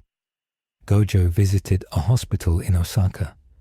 He saw a child levitating toys before seizing and bleeding from the nose. The doctors were helpless. Gojo realized with a sinking horror that he was a contaminant. His presence was rewriting the laws of physics for this world, and the human bodies here weren't evolved to handle it. He wasn't just a savior. He was a pathogen. He left the hospital and went to the roof. He pulled down his blindfold. He looked at the moon. He felt the energy of Doma swirling in his gut, a cold, alien knot. He realized that to defeat Muzan, he might have to destroy the world's stability. He had to make a choice. Stop using his powers and let the demons win, or go full throttle and risk shattering the reality of the Taisho era. He crushed the railing in his hand. He chose the latter. He would save them, even if he broke them. He returned to the estate and gave a new order. No more defensive patrols, no more guarding cities. They were attacking, all of them. They would find the entrance to the Infinity Castle, and they would end it. The era of the Demon Slayer was over. The era of the Sorcerer's War had begun, and in the shadows, Muzan smiled. He had felt the shift. Goro had eaten Doma. The White One was no longer an external threat. He was part of the ecosystem, and Muzan controlled the ecosystem. The Demon King began to evolve, his cells adapting to the concept of cursed energy that he had tasted through Doma's deathlink. If Gojo could eat demons, Muzan decided he would learn to eat sorcerers. The final escalation was set. The predator had become the prey, but the prey was learning to bite back. A new figure approached the Ubuyashiki estate gates. It was not a demon. It was a swordsman with 6 eyes and a mark that resembled flames. Kokushibo, upper rank 1, had arrived. He didn't come with an army. He came alone. He wanted to see the man who defied the gods. He wanted to duel the infinite. And for the first time, Gojo felt a frisson of genuine danger, not from power, but from skill. The strongest swordsman in history against the strongest sorcerer. The air above the estate began to crackle. The catastrophe was no longer a possibility.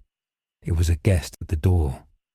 The arrival of Kokushibo at the gates of the Ubuyashiki estate was not heralded by a thunderclap or a sudden drop in temperature, but by a suffocating silence that pressed the air out of the lungs of every living thing within a mile radius.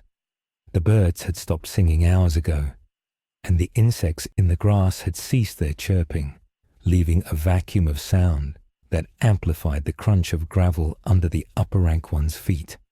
Satoru Gojo stood in the courtyard, his hands in his pockets, his posture relaxed, but the 6 eyes were vibrating with an intensity he had not felt since Shibuya. Across from him, the 6-eyed demon swordsman stood motionless, his hand resting lightly on the hilt of a fleshy, grotesquely ornate blade. The visual symmetry between them was a cosmic joke. 2 beings gifted with eyes that saw the truth of the world, standing on opposite sides of the species divide. The Hashira were present, forming a defensive perimeter around the frail Kagaya Ubuyashiki. But they were statues in the presence of these 2 titans. Even Gyome Himejima, the stone Hashira, whose strength was legendary, gripped his prayer beads with white-knuckled tension, sweating profusely. He could feel the weight of Kokushibo's spirit. It was an ancient, sharp thing, a mountain of blades that had been honing itself for 400 years. Kokushibo spoke first, his voice a low, resonant baritone that seemed to come from everywhere at once. He expressed disappointment. He had come to see a god, but he saw only a man with a strange flow of energy. He criticized Gojo's stance, calling it full of openings. Gojo laughed, a dry, humorless sound. He replied that openings only mattered if the opponent could hit them. The provocation was the signal. Kokushibo moved. To the Hashira, he simply vanished. To Gojo, he accelerated. The moon breathing, first form, dark moon, evening palace. A single draw of the blade created a chaotic slash. But unlike normal sword techniques, this one generated crescent moon blades that spawned randomly along the trajectory of the swing, changing size and length instantly. Gojo's infinity filtered the main slash easily, the kinetic energy halting centimeters from his neck. But the chaotic crescent blades were different. They warped space slightly, bypassing the initial detection filter of the automatic infinity. Gojo's eyes widened a fraction. He had to manually adjust the filter, tweaking the parameters of his technique in microseconds to catch the variable blades. One crescent grazed his cheek, drawing a thin line of red. The shock of seeing the invincible bleed sent a ripple of panic through the Hashira. Sanami Shinazugawa roared, unable to stand by, and launched himself into the fray. It was a mistake. Kokushibo didn't even turn his head. He unleashed the sixth form, perpetual night, lonely moon. Incessant, a storm of slashes erupted, engulfing Sanemi. Gojo saw the trajectory. The wind Hashira was going to be diced into cubes. There was no time to teleport Sanemi out without dropping his own defense against Kokushibo's follow-up. This was the moment of the choice. Gojo could engage in a protracted battle, risking the estate and the lives of the Hashira as collateral damage, or he could end it now with his trump card. The calculation took less than a nanosecond. He chose the absolute victory. He chose to escalate. Gojo stepped forward, ignoring the blades tearing at his uniform. He crossed his fingers. Domain expansion, unlimited void. He didn't cast it for a full duration. He aimed for a 0.2-second activation, a burst of infinity meant to paralyze, not liquidate. The black sphere expanded, swallowing the courtyard, Kokushibo, and the Hashira.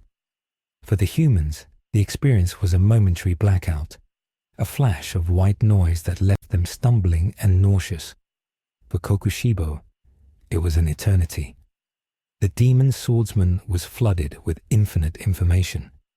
He saw the birth of stars, the decay of atoms, the entirety of human history, and the mathematical proof of his own irrelevance. His brain, processed to react in milliseconds, was jammed with data that would take eons to pass. He stood frozen, his 6 eyes wide and unseeing, his sword half drawn. Gojo dropped the barrier. The courtyard returned to reality. Kokushibo was a statue. Gojo exhaled, a plume of steam escaping his lips. He walked up to the paralyzed upper moon. He didn't gloat. He didn't ask questions. He raised his hand, channeling a maximum output blue to crush the demon's head into oblivion. But as he prepared to fire, something happened that defied his expectations. Kokushibo's body began to convulse, not from the physical command, but from the spiritual link. Muzan Kibutsuji, connected to his strongest subordinate by a thick conduit of blood and influence, had been watching. When the unlimited void hit Kokushibo, the information surge traveled up the link. Muzan, sitting in the Infinity Castle, was blasted with the same data. But unlike Kokushibo, who was on the receiving end of the phenomenon, Muzan was an observer. He saw the structure of the technique. He saw the shape of Gojo's soul. He saw the blueprint of a domain. Muzan screamed, his cells boiling as his brain tried to comprehend the infinite. But Muzan was a creature of supreme adaptation.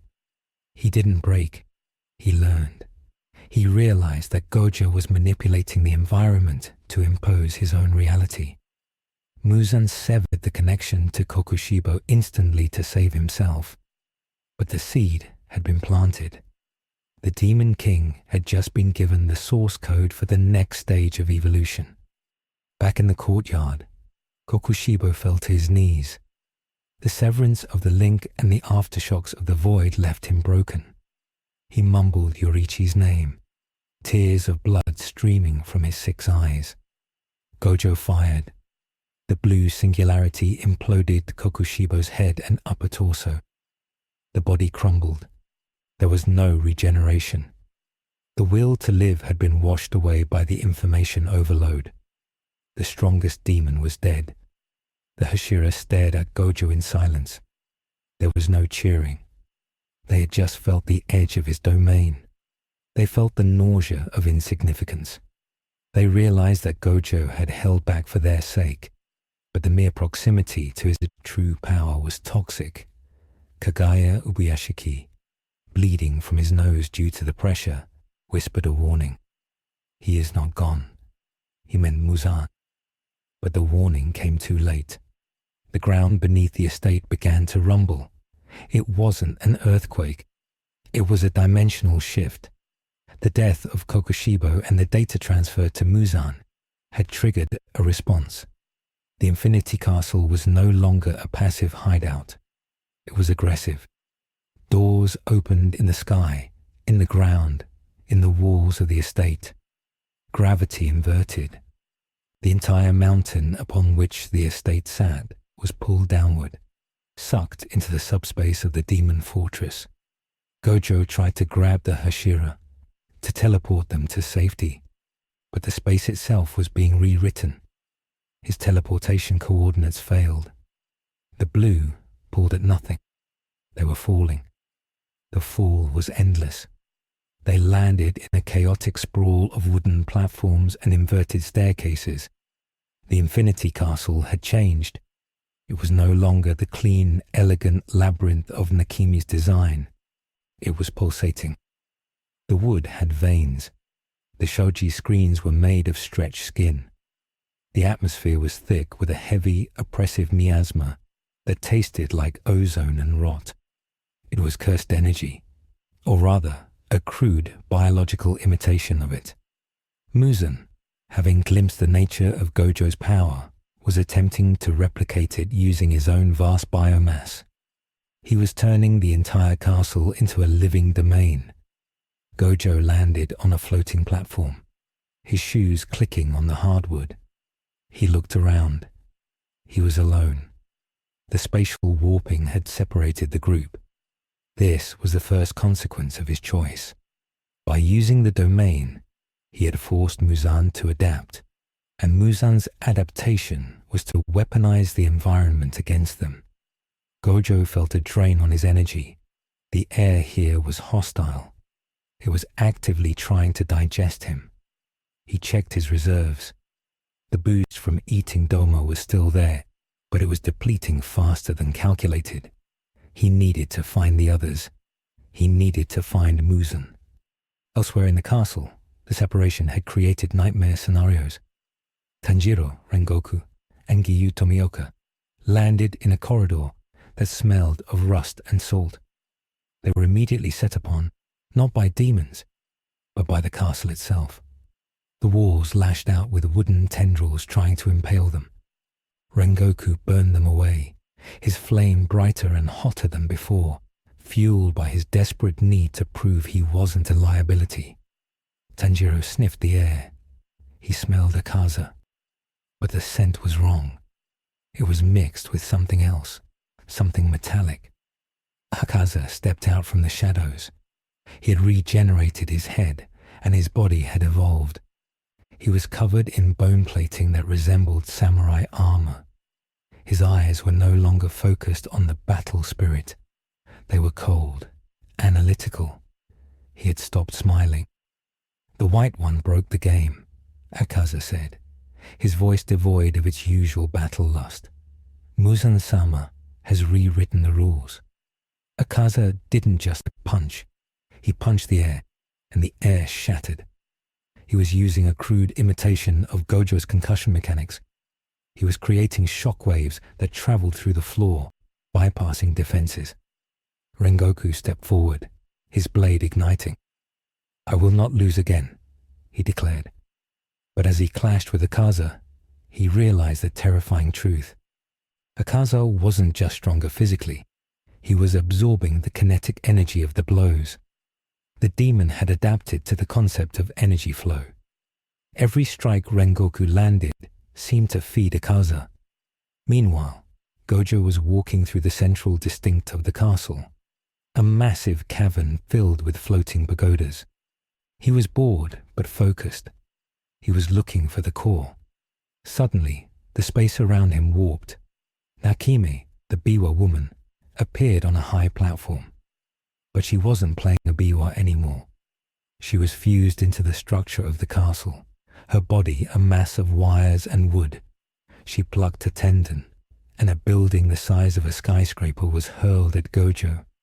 He blasted it apart with a wave of his hand. He flew towards her, intending to silence the operator. But as he got close, he hit a barrier. It wasn't a blood demon art. It was a simple barrier technique similar to a curtain in jujutsu. Muzan had learned how to erect barriers. Gojo stopped, floating in the air. He was impressed. "You're a quick study," he muttered. He raised a finger to shatter the barrier, but he hesitated. He felt a disturbance in his own body.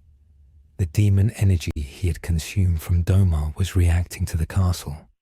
It was resonating. The sickness that had plagued the civilians was now affecting him. His control over his cursed energy flickered. For a split second, the infinity deactivated. In that second, a wooden spike shot from the ground, aiming for his heart. Gojo's reflexes saved him. He twisted, and the spike tore through his uniform, grazing his ribs. He touched the wound. He was bleeding. The realization hit him. The castle wasn't just a domain. It was an immune system. And he was the virus. By consuming a demon, he had given Muzan a biological frequency to target. The small choice to eat Doma and the small choice to use the domain had converged. Gojo had armed his enemy with the knowledge and the biological key to hurt him. He wasn't invincible here. He was being rejected by the reality he had invaded. Sanemi and Obanai were in a different hell. They were facing a horde of demons, but these weren't normal demons. They were the failed experiments, lumps of flesh that screamed in human voices, firing blasts of unrefined energy. They were the civilians Gojo had accidentally irradiated, captured and turned by Muzan. Sanemi recognized the face, a shopkeeper from the village near the estate. He froze. He couldn't cut. The man begged for death. Obanai didn't hesitate. He severed the head. "They are gone, Sanemi," he yelled. "Focus." But the moral weight was crushing. This was Gojo's fault. If Gojo hadn't come, these people would just be dead or eating rice. Now they were monsters. The narrative of the savior was collapsing. Back with Tanjiro, the fight with Akaza was desperate. Giyu had been knocked through a wall, unconscious. Rengoku was trading blows, his body covered in bruises. Akaza was adapting to the flame breathing. He caught Rengoku's sword with his bare hands, the bone armor withstanding the heat. He prepared to snap the blade. Tanjiro saw the opening. He entered the transparent world. He saw Akaza's flow. He saw the core that Gojo had talked about. It wasn't the neck. It was the entire nervous system. Tanjiro didn't swing for the neck. He threw his sword.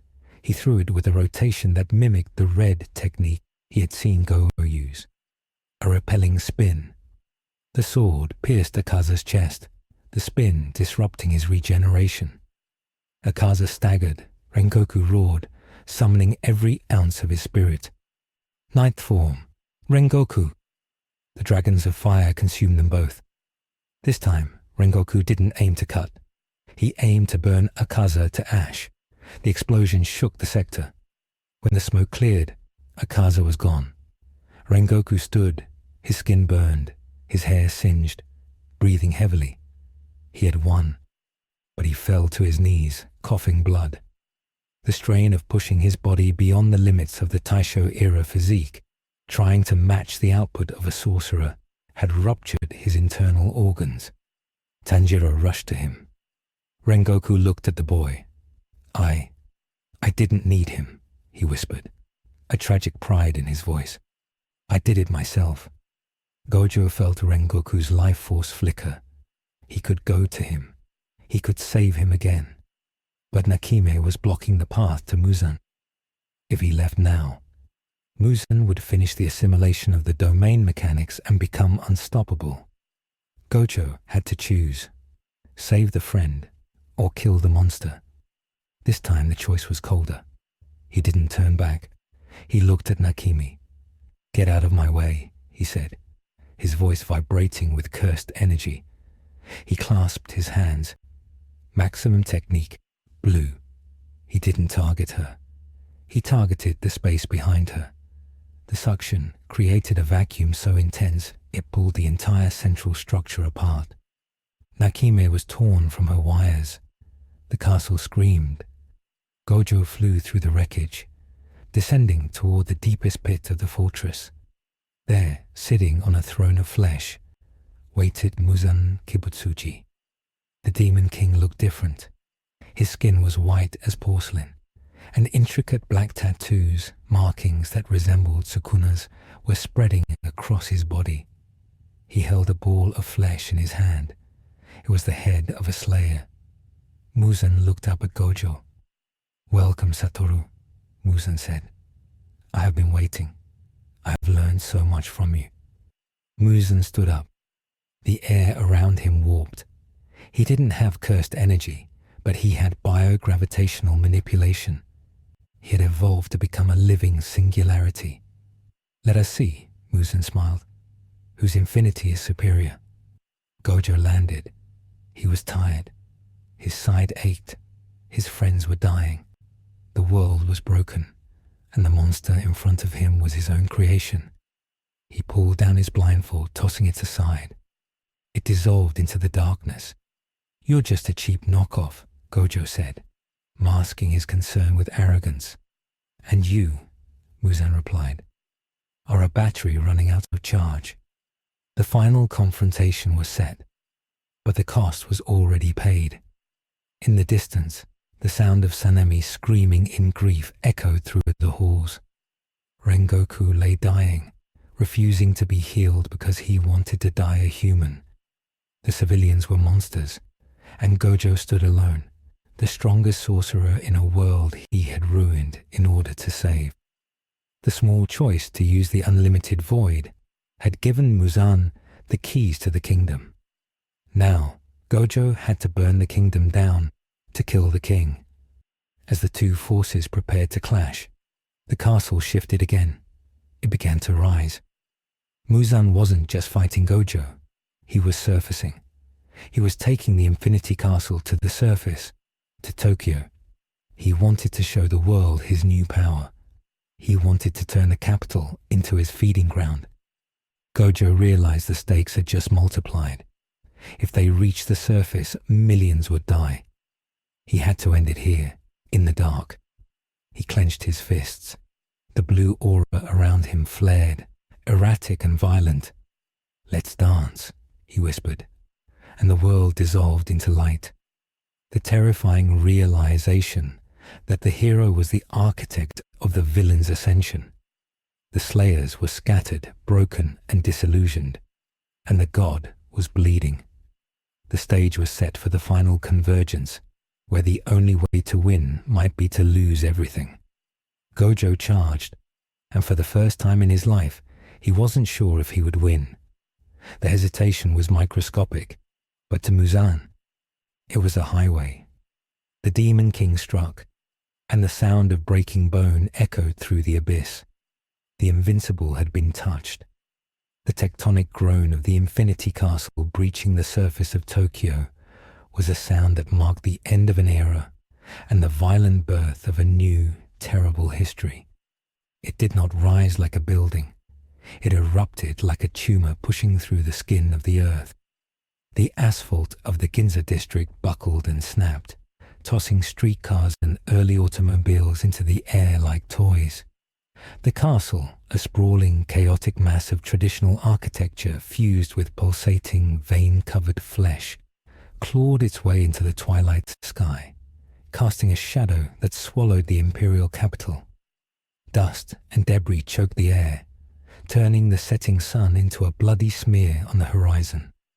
From the highest tower of this monstrosity, Muzan Kibutsuji looked down upon the screaming masses, not as a predator hiding in the dark, but as a conqueror claiming his kingdom.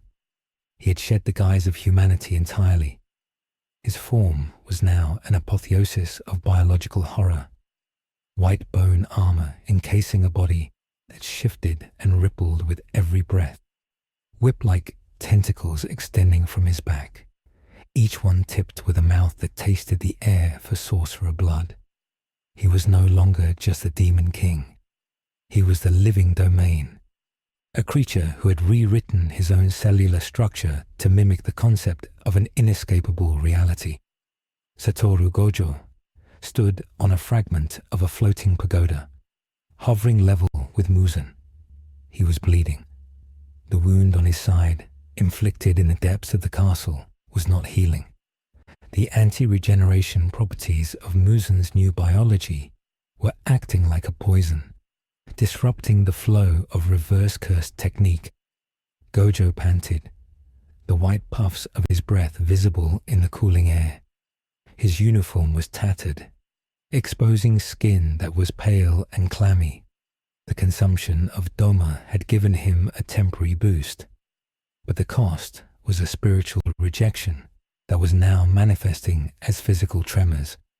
His body was fighting two wars, one against Muzan and one against the demon cells he had ingested. He looked at the city below, seeing the devastation, the fires starting to spread, the people running in blind panic.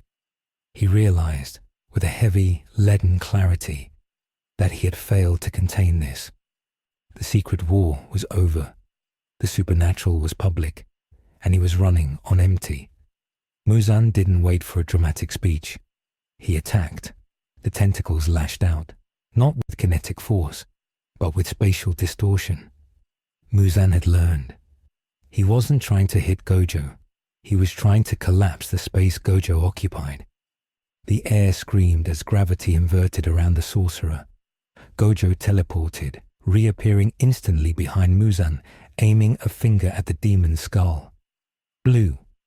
The attraction force snapped, ripping a chunk of the bone armor away, but Muzan spun with fluid grace, his flesh knitting together before the debris hit it.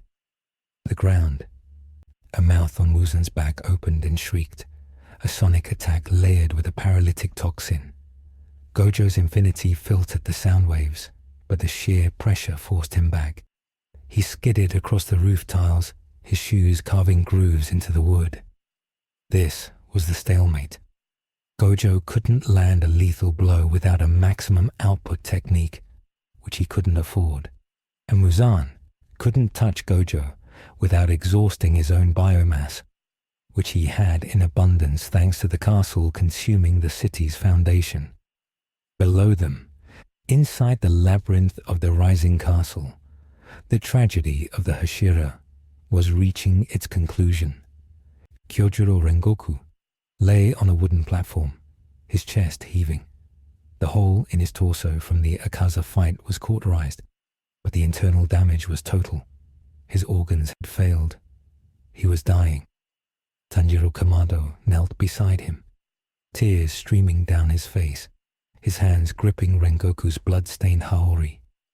Rengoku looked at the boy, his eyes dimming but his spirit burning with a final, quiet intensity. He refused to look at the ceiling where the god and the monster were fighting. He looked at the human. He told Tanjiro that strength was not about being invincible. It was about passing the torch before the flame went out. He reached for his sword, the hilt warm from his grip, and pressed it into Tanjiro's hands. He didn't ask Gojo for help. He knew Gojo could save him again, could stitch him back together with that cold, alien energy. But Rengoku chose to end as a man. He whispered a final order to the boy. Set your heart ablaze, not with anger, but with duty. Then the flame Hashira stopped breathing. The silence that followed was heavier than the crashing of the castle. Tanjiro screamed, a raw primal sound of grief that cut through the noise of the battlefield.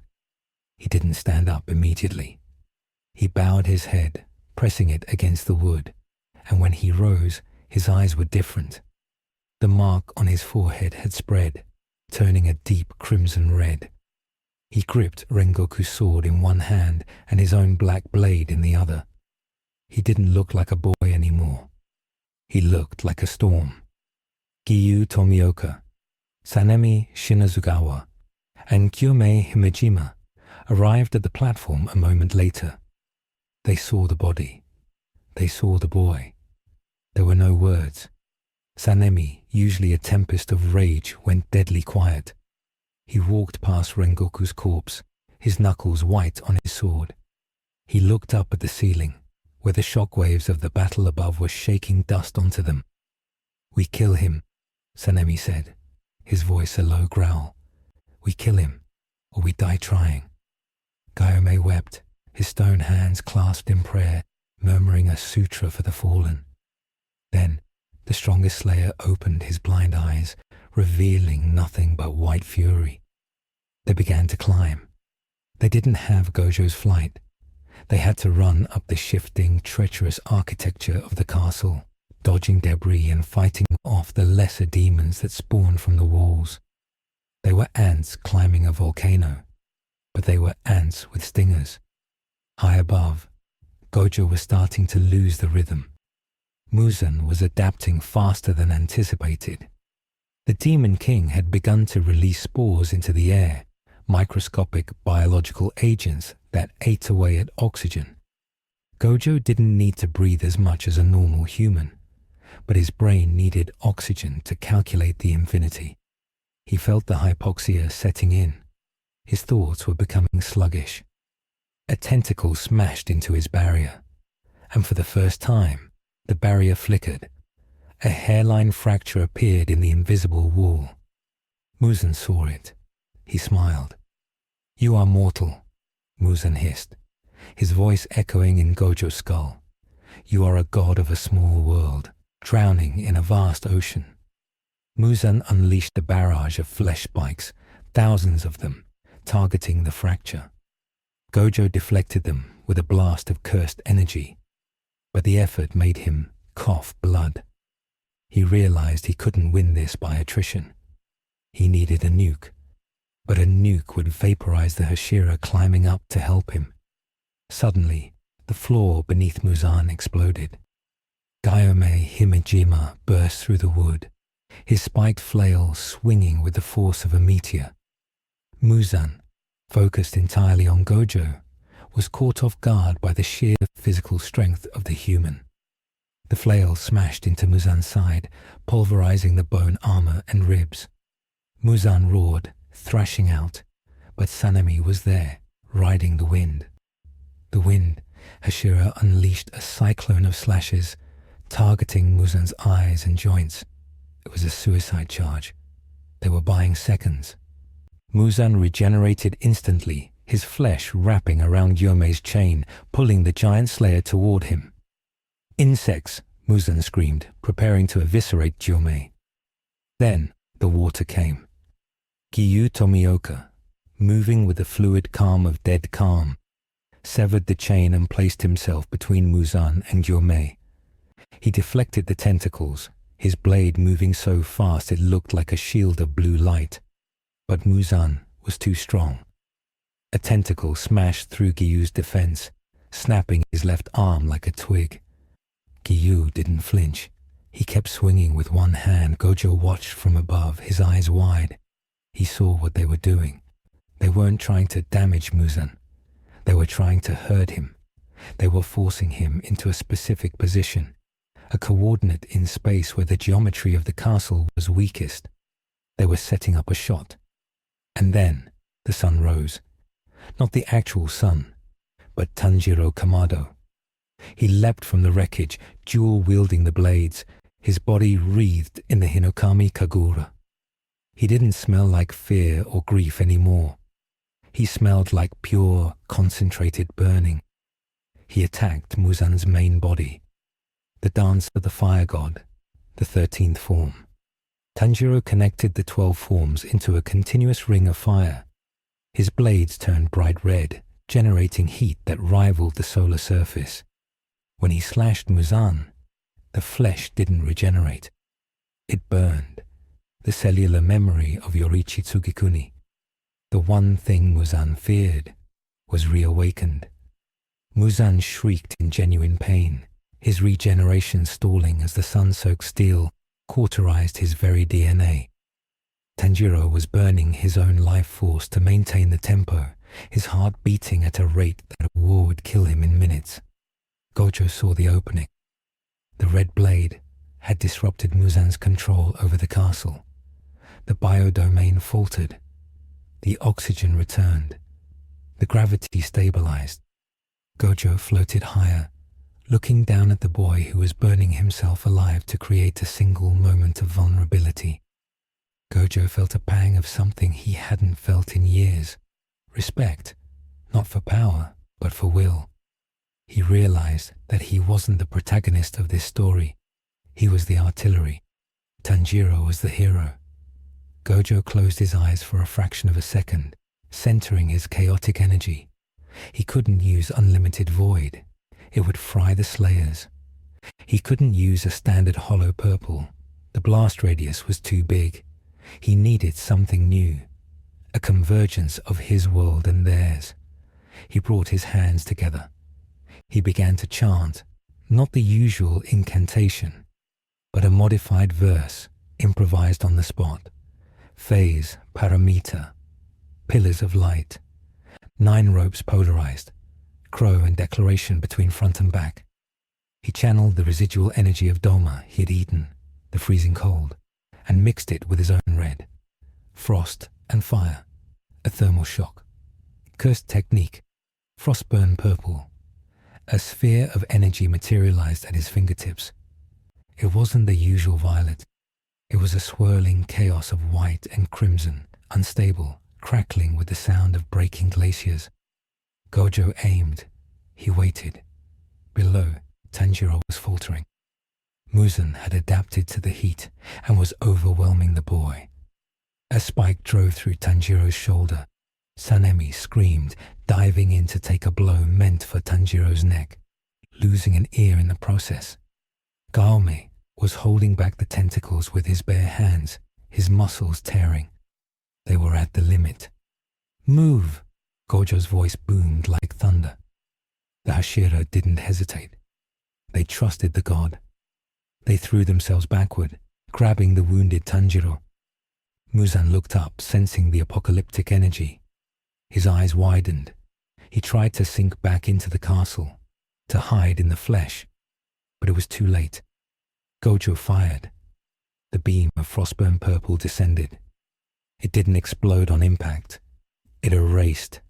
It pierced through Muzan's chest, through the floor of the castle, through the foundation, and deep into the bedrock of Tokyo. The sound was non-existent. The light was blinding. Where the beam touched, matter was simply deleted, replaced by a vacuum that imploded milliseconds later. Muzan didn't have time to regenerate. The thermal shock of the technique shattered his cells at the molecular level. He tried to split, to turn into pieces, but the gravity of the blue component pulled him back into the erasure, while the red burned him, and the Doma aspect froze the remnants. He was unmade. The recoil of the blast sent Gojo spinning into the sky. He crashed onto a distant rooftop, skipping like a stone across the tiles until he hit a water tower. He lay there, staring at the smoke. The infinity castle, its core destroyed, began to crumble. The flesh withered, turning to grey ash. The wooden structures groaned and collapsed, raining debris down onto the ruined streets of Ginza. The silence returned, slowly, filled only by the distant wail of sirens and the crackle of fires. Gojo tried to sit up. He couldn't. His body was numb. The consumption of the demon energy, combined with the massive output of the final technique, had burned out his cursed energy pathways. He was dry. For the first time since he was born, the 6 eyes were dim. He couldn't see the flow of energy. He just saw the smoke. He saw the moon, pale and indifferent. He felt a profound exhaustion, a bone-deep weariness that whispered of sleep. He had won, but the cost was displayed in the ruin of the city below. In the rubble of the castle, the survivors gathered. Tanjiro, bleeding from a dozen wounds, held the pieces of his broken sword. Sanemi was unconscious, missing an ear and 3 fingers. Giyu was cradling his shattered arm, staring at the spot where Muzan had been. Gaome sat in the dust, his breathing shallow. The mark had appeared on him, and at his age, it was a death sentence. He would not survive the night. Obanai and Mitsuri were found hand in hand under a collapsed beam. They were alive, but broken. Their bodies crushed, whispering promises of a next life to each other. The sun began to crest over the horizon. The real sun. Its light touched the dust, turning the grey to gold. It illuminated the destruction. Tokyo was scarred. Thousands were dead. The existence of demons was undeniable now. The government, the military, the world, they would all know. The secrecy of the Demon Slayer Corps was gone. There were no longer shadows. They were soldiers in a war that had just gone global. Tanjiro limped toward the direction of Gojo's fall. He found the sorcerer lying against the water tower. Gojo looked terrible. His hair was matted with blood and soot. His uniform was in ribbons, but he was smiling. A weak, arrogant smile. "Hey," Gojo croaked, his voice raspy. "Did you see that? Pretty cool, right?" Tanjiro didn't smile. He fell to his knees beside Gojo. He could smell the scent of the sorcerer fading, not dying, but fading. The presence that had filled the world was shrinking. "You did it," Tanjiro whispered. "Muzan is gone." "Yeah," Gojo said. He looked at his hand. It was shaking. "But I think I broke something." He wasn't talking about his bones. He was talking about the barrier between worlds. He could feel it. The universe was trying to eject him. He was a foreign object that had caused too much damage. The gravity of his home dimension was pulling at him. The what-if was ending. "I'm hungry," Gojo said, closing his eyes. "I want kikufuku mochi, the zunda flavor." "I'll buy you some," Tanjiro said, tears falling again. "I'll buy you as much as you want." "Good," Gojo murmured. Make sure you teach the next generation not to rely on one person. It's tiring." The air around Gojo began to shimmer. Space was warping, correcting the anomaly. Gojo wasn't dying. He was being recalled. The story couldn't sustain his existence anymore.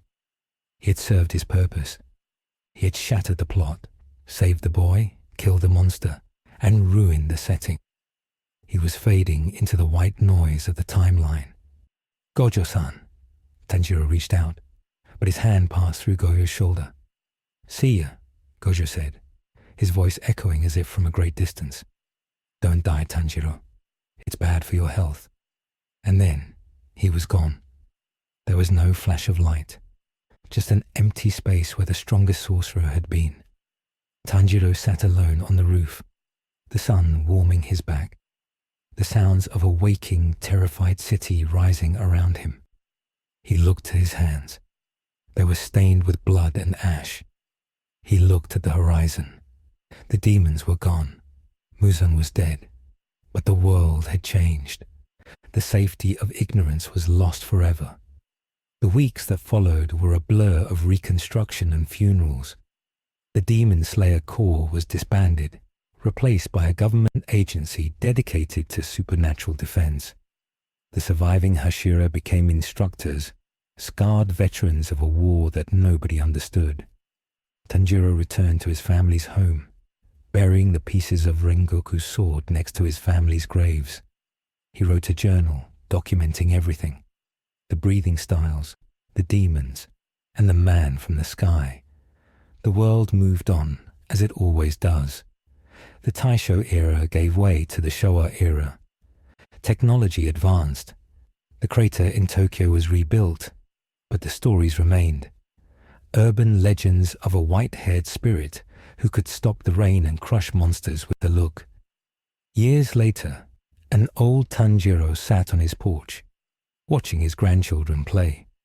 He closed his eyes, remembering the smell of ozone and sugar. He remembered the feeling of safety that came with the presence of the infinite. He smiled. The world was imperfect.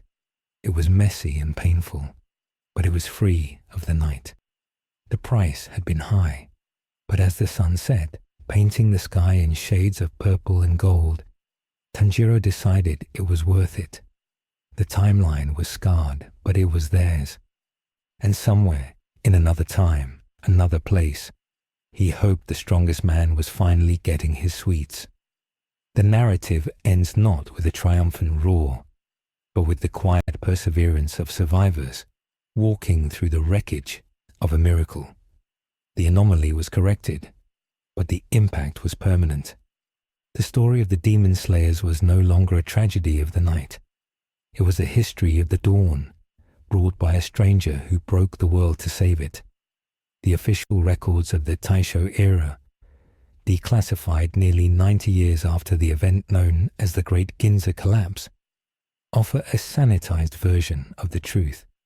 They speak of a catastrophic gas main explosion, a sudden seismic shift that swallowed 3 city blocks, and a subsequent fire that ravaged the capital. They list the casualties in the thousands, attributing the grotesque remains found in the rubble to the intensity of the heat and the crushing weight of the debris. But in the private archives of the Ubuyashiki family, which transitioned from a shadow organization to a powerful industrial conglomerate in the decades that followed, the truth is preserved in a single, leather-bound journal, written by Tanjiro Kamado. The entry dated the morning after the collapse does not speak of gas or earthquakes. It speaks of a silence so profound it felt like the world had been deafened. It speaks of the white ash that fell for 3 days. Ash that did not smell of carbon, but of ozone and something older. Something that tasted like the static between radio stations. The cleanup was not a rescue operation. It was a containment breach. The Imperial Army, mobilized by a terrified government that could no longer ignore the monsters in their midst, cordoned off the crater. They found the dissolving remains of the Infinity Castle, the biomass withering into grey sludge that poisoned the soil for a generation. They found the survivors broken and traumatized, speaking of a man who walked on the sky and a boy who wielded the sun. The immediate aftermath was a period of brutal transition. The Demon Slayer Corps, having existed in the margins of history for 1,000 years, was forcefully disbanded and integrated into the newly formed Bureau of Supernatural Regulation.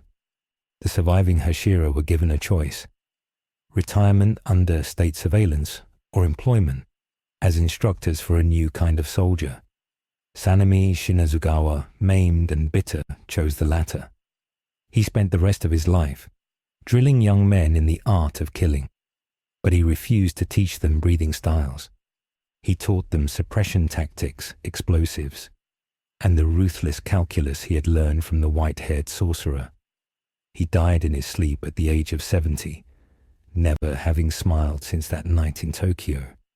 His bedside table cluttered with sketches of a man with 6 eyes whom he hated and respected in equal measure. Giyu Tomioka retreated to the mountains, living as a hermit near the ruins of the Butterfly Mansion. He became a ghost story for the locals, a one-armed swordsman who guarded a shrine dedicated to the fallen. He never married, never took a student, and died watching the sunrise, finally at peace with the silence.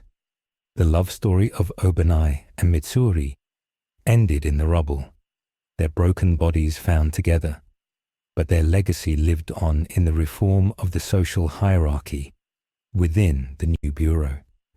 They became martyrs, symbols of the human cost of the war, their names invoked to argue for better protection for the foot soldiers who fought the darkness.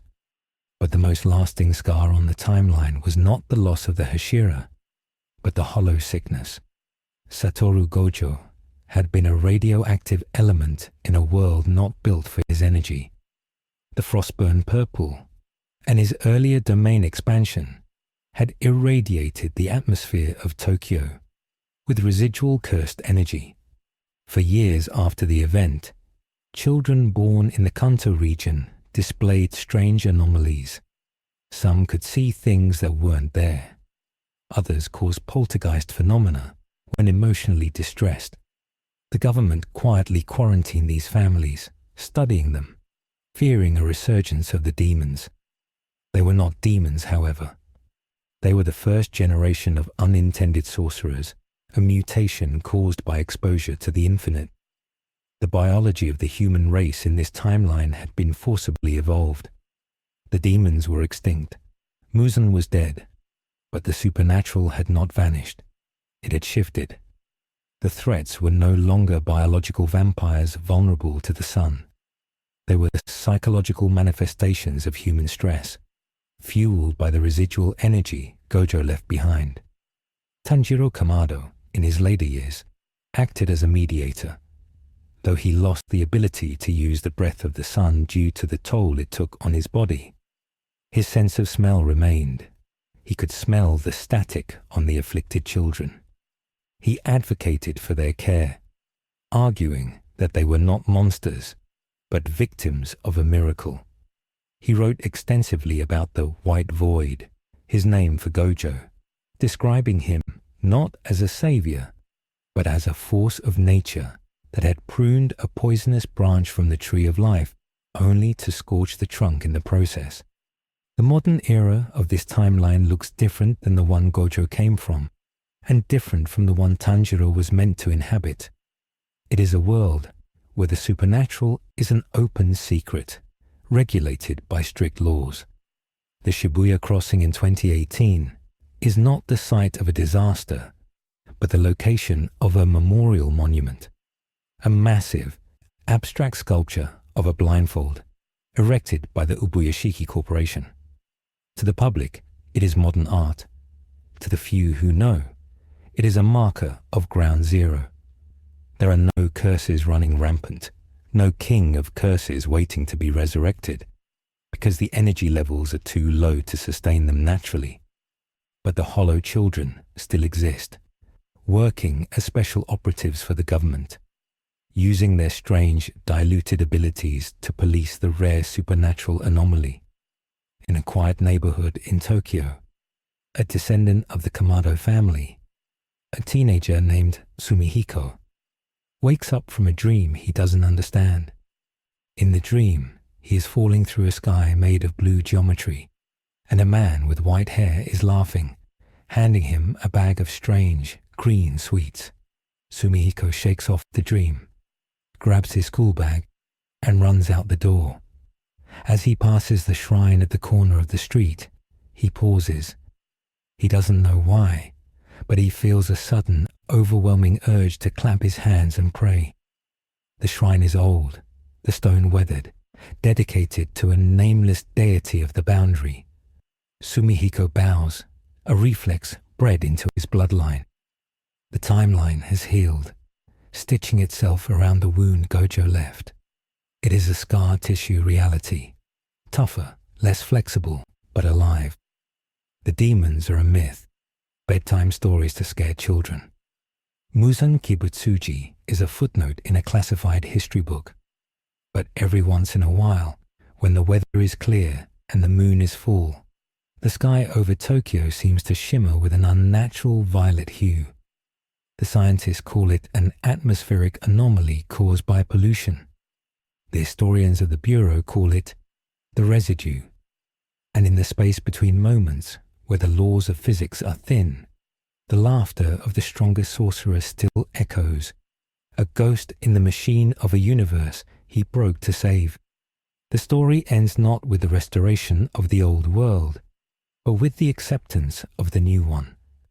A world where the sun shines bright, but the shadows are just a little bit deeper, and the silence is just a little bit louder, holding the memory of the day the infinite touched the earth.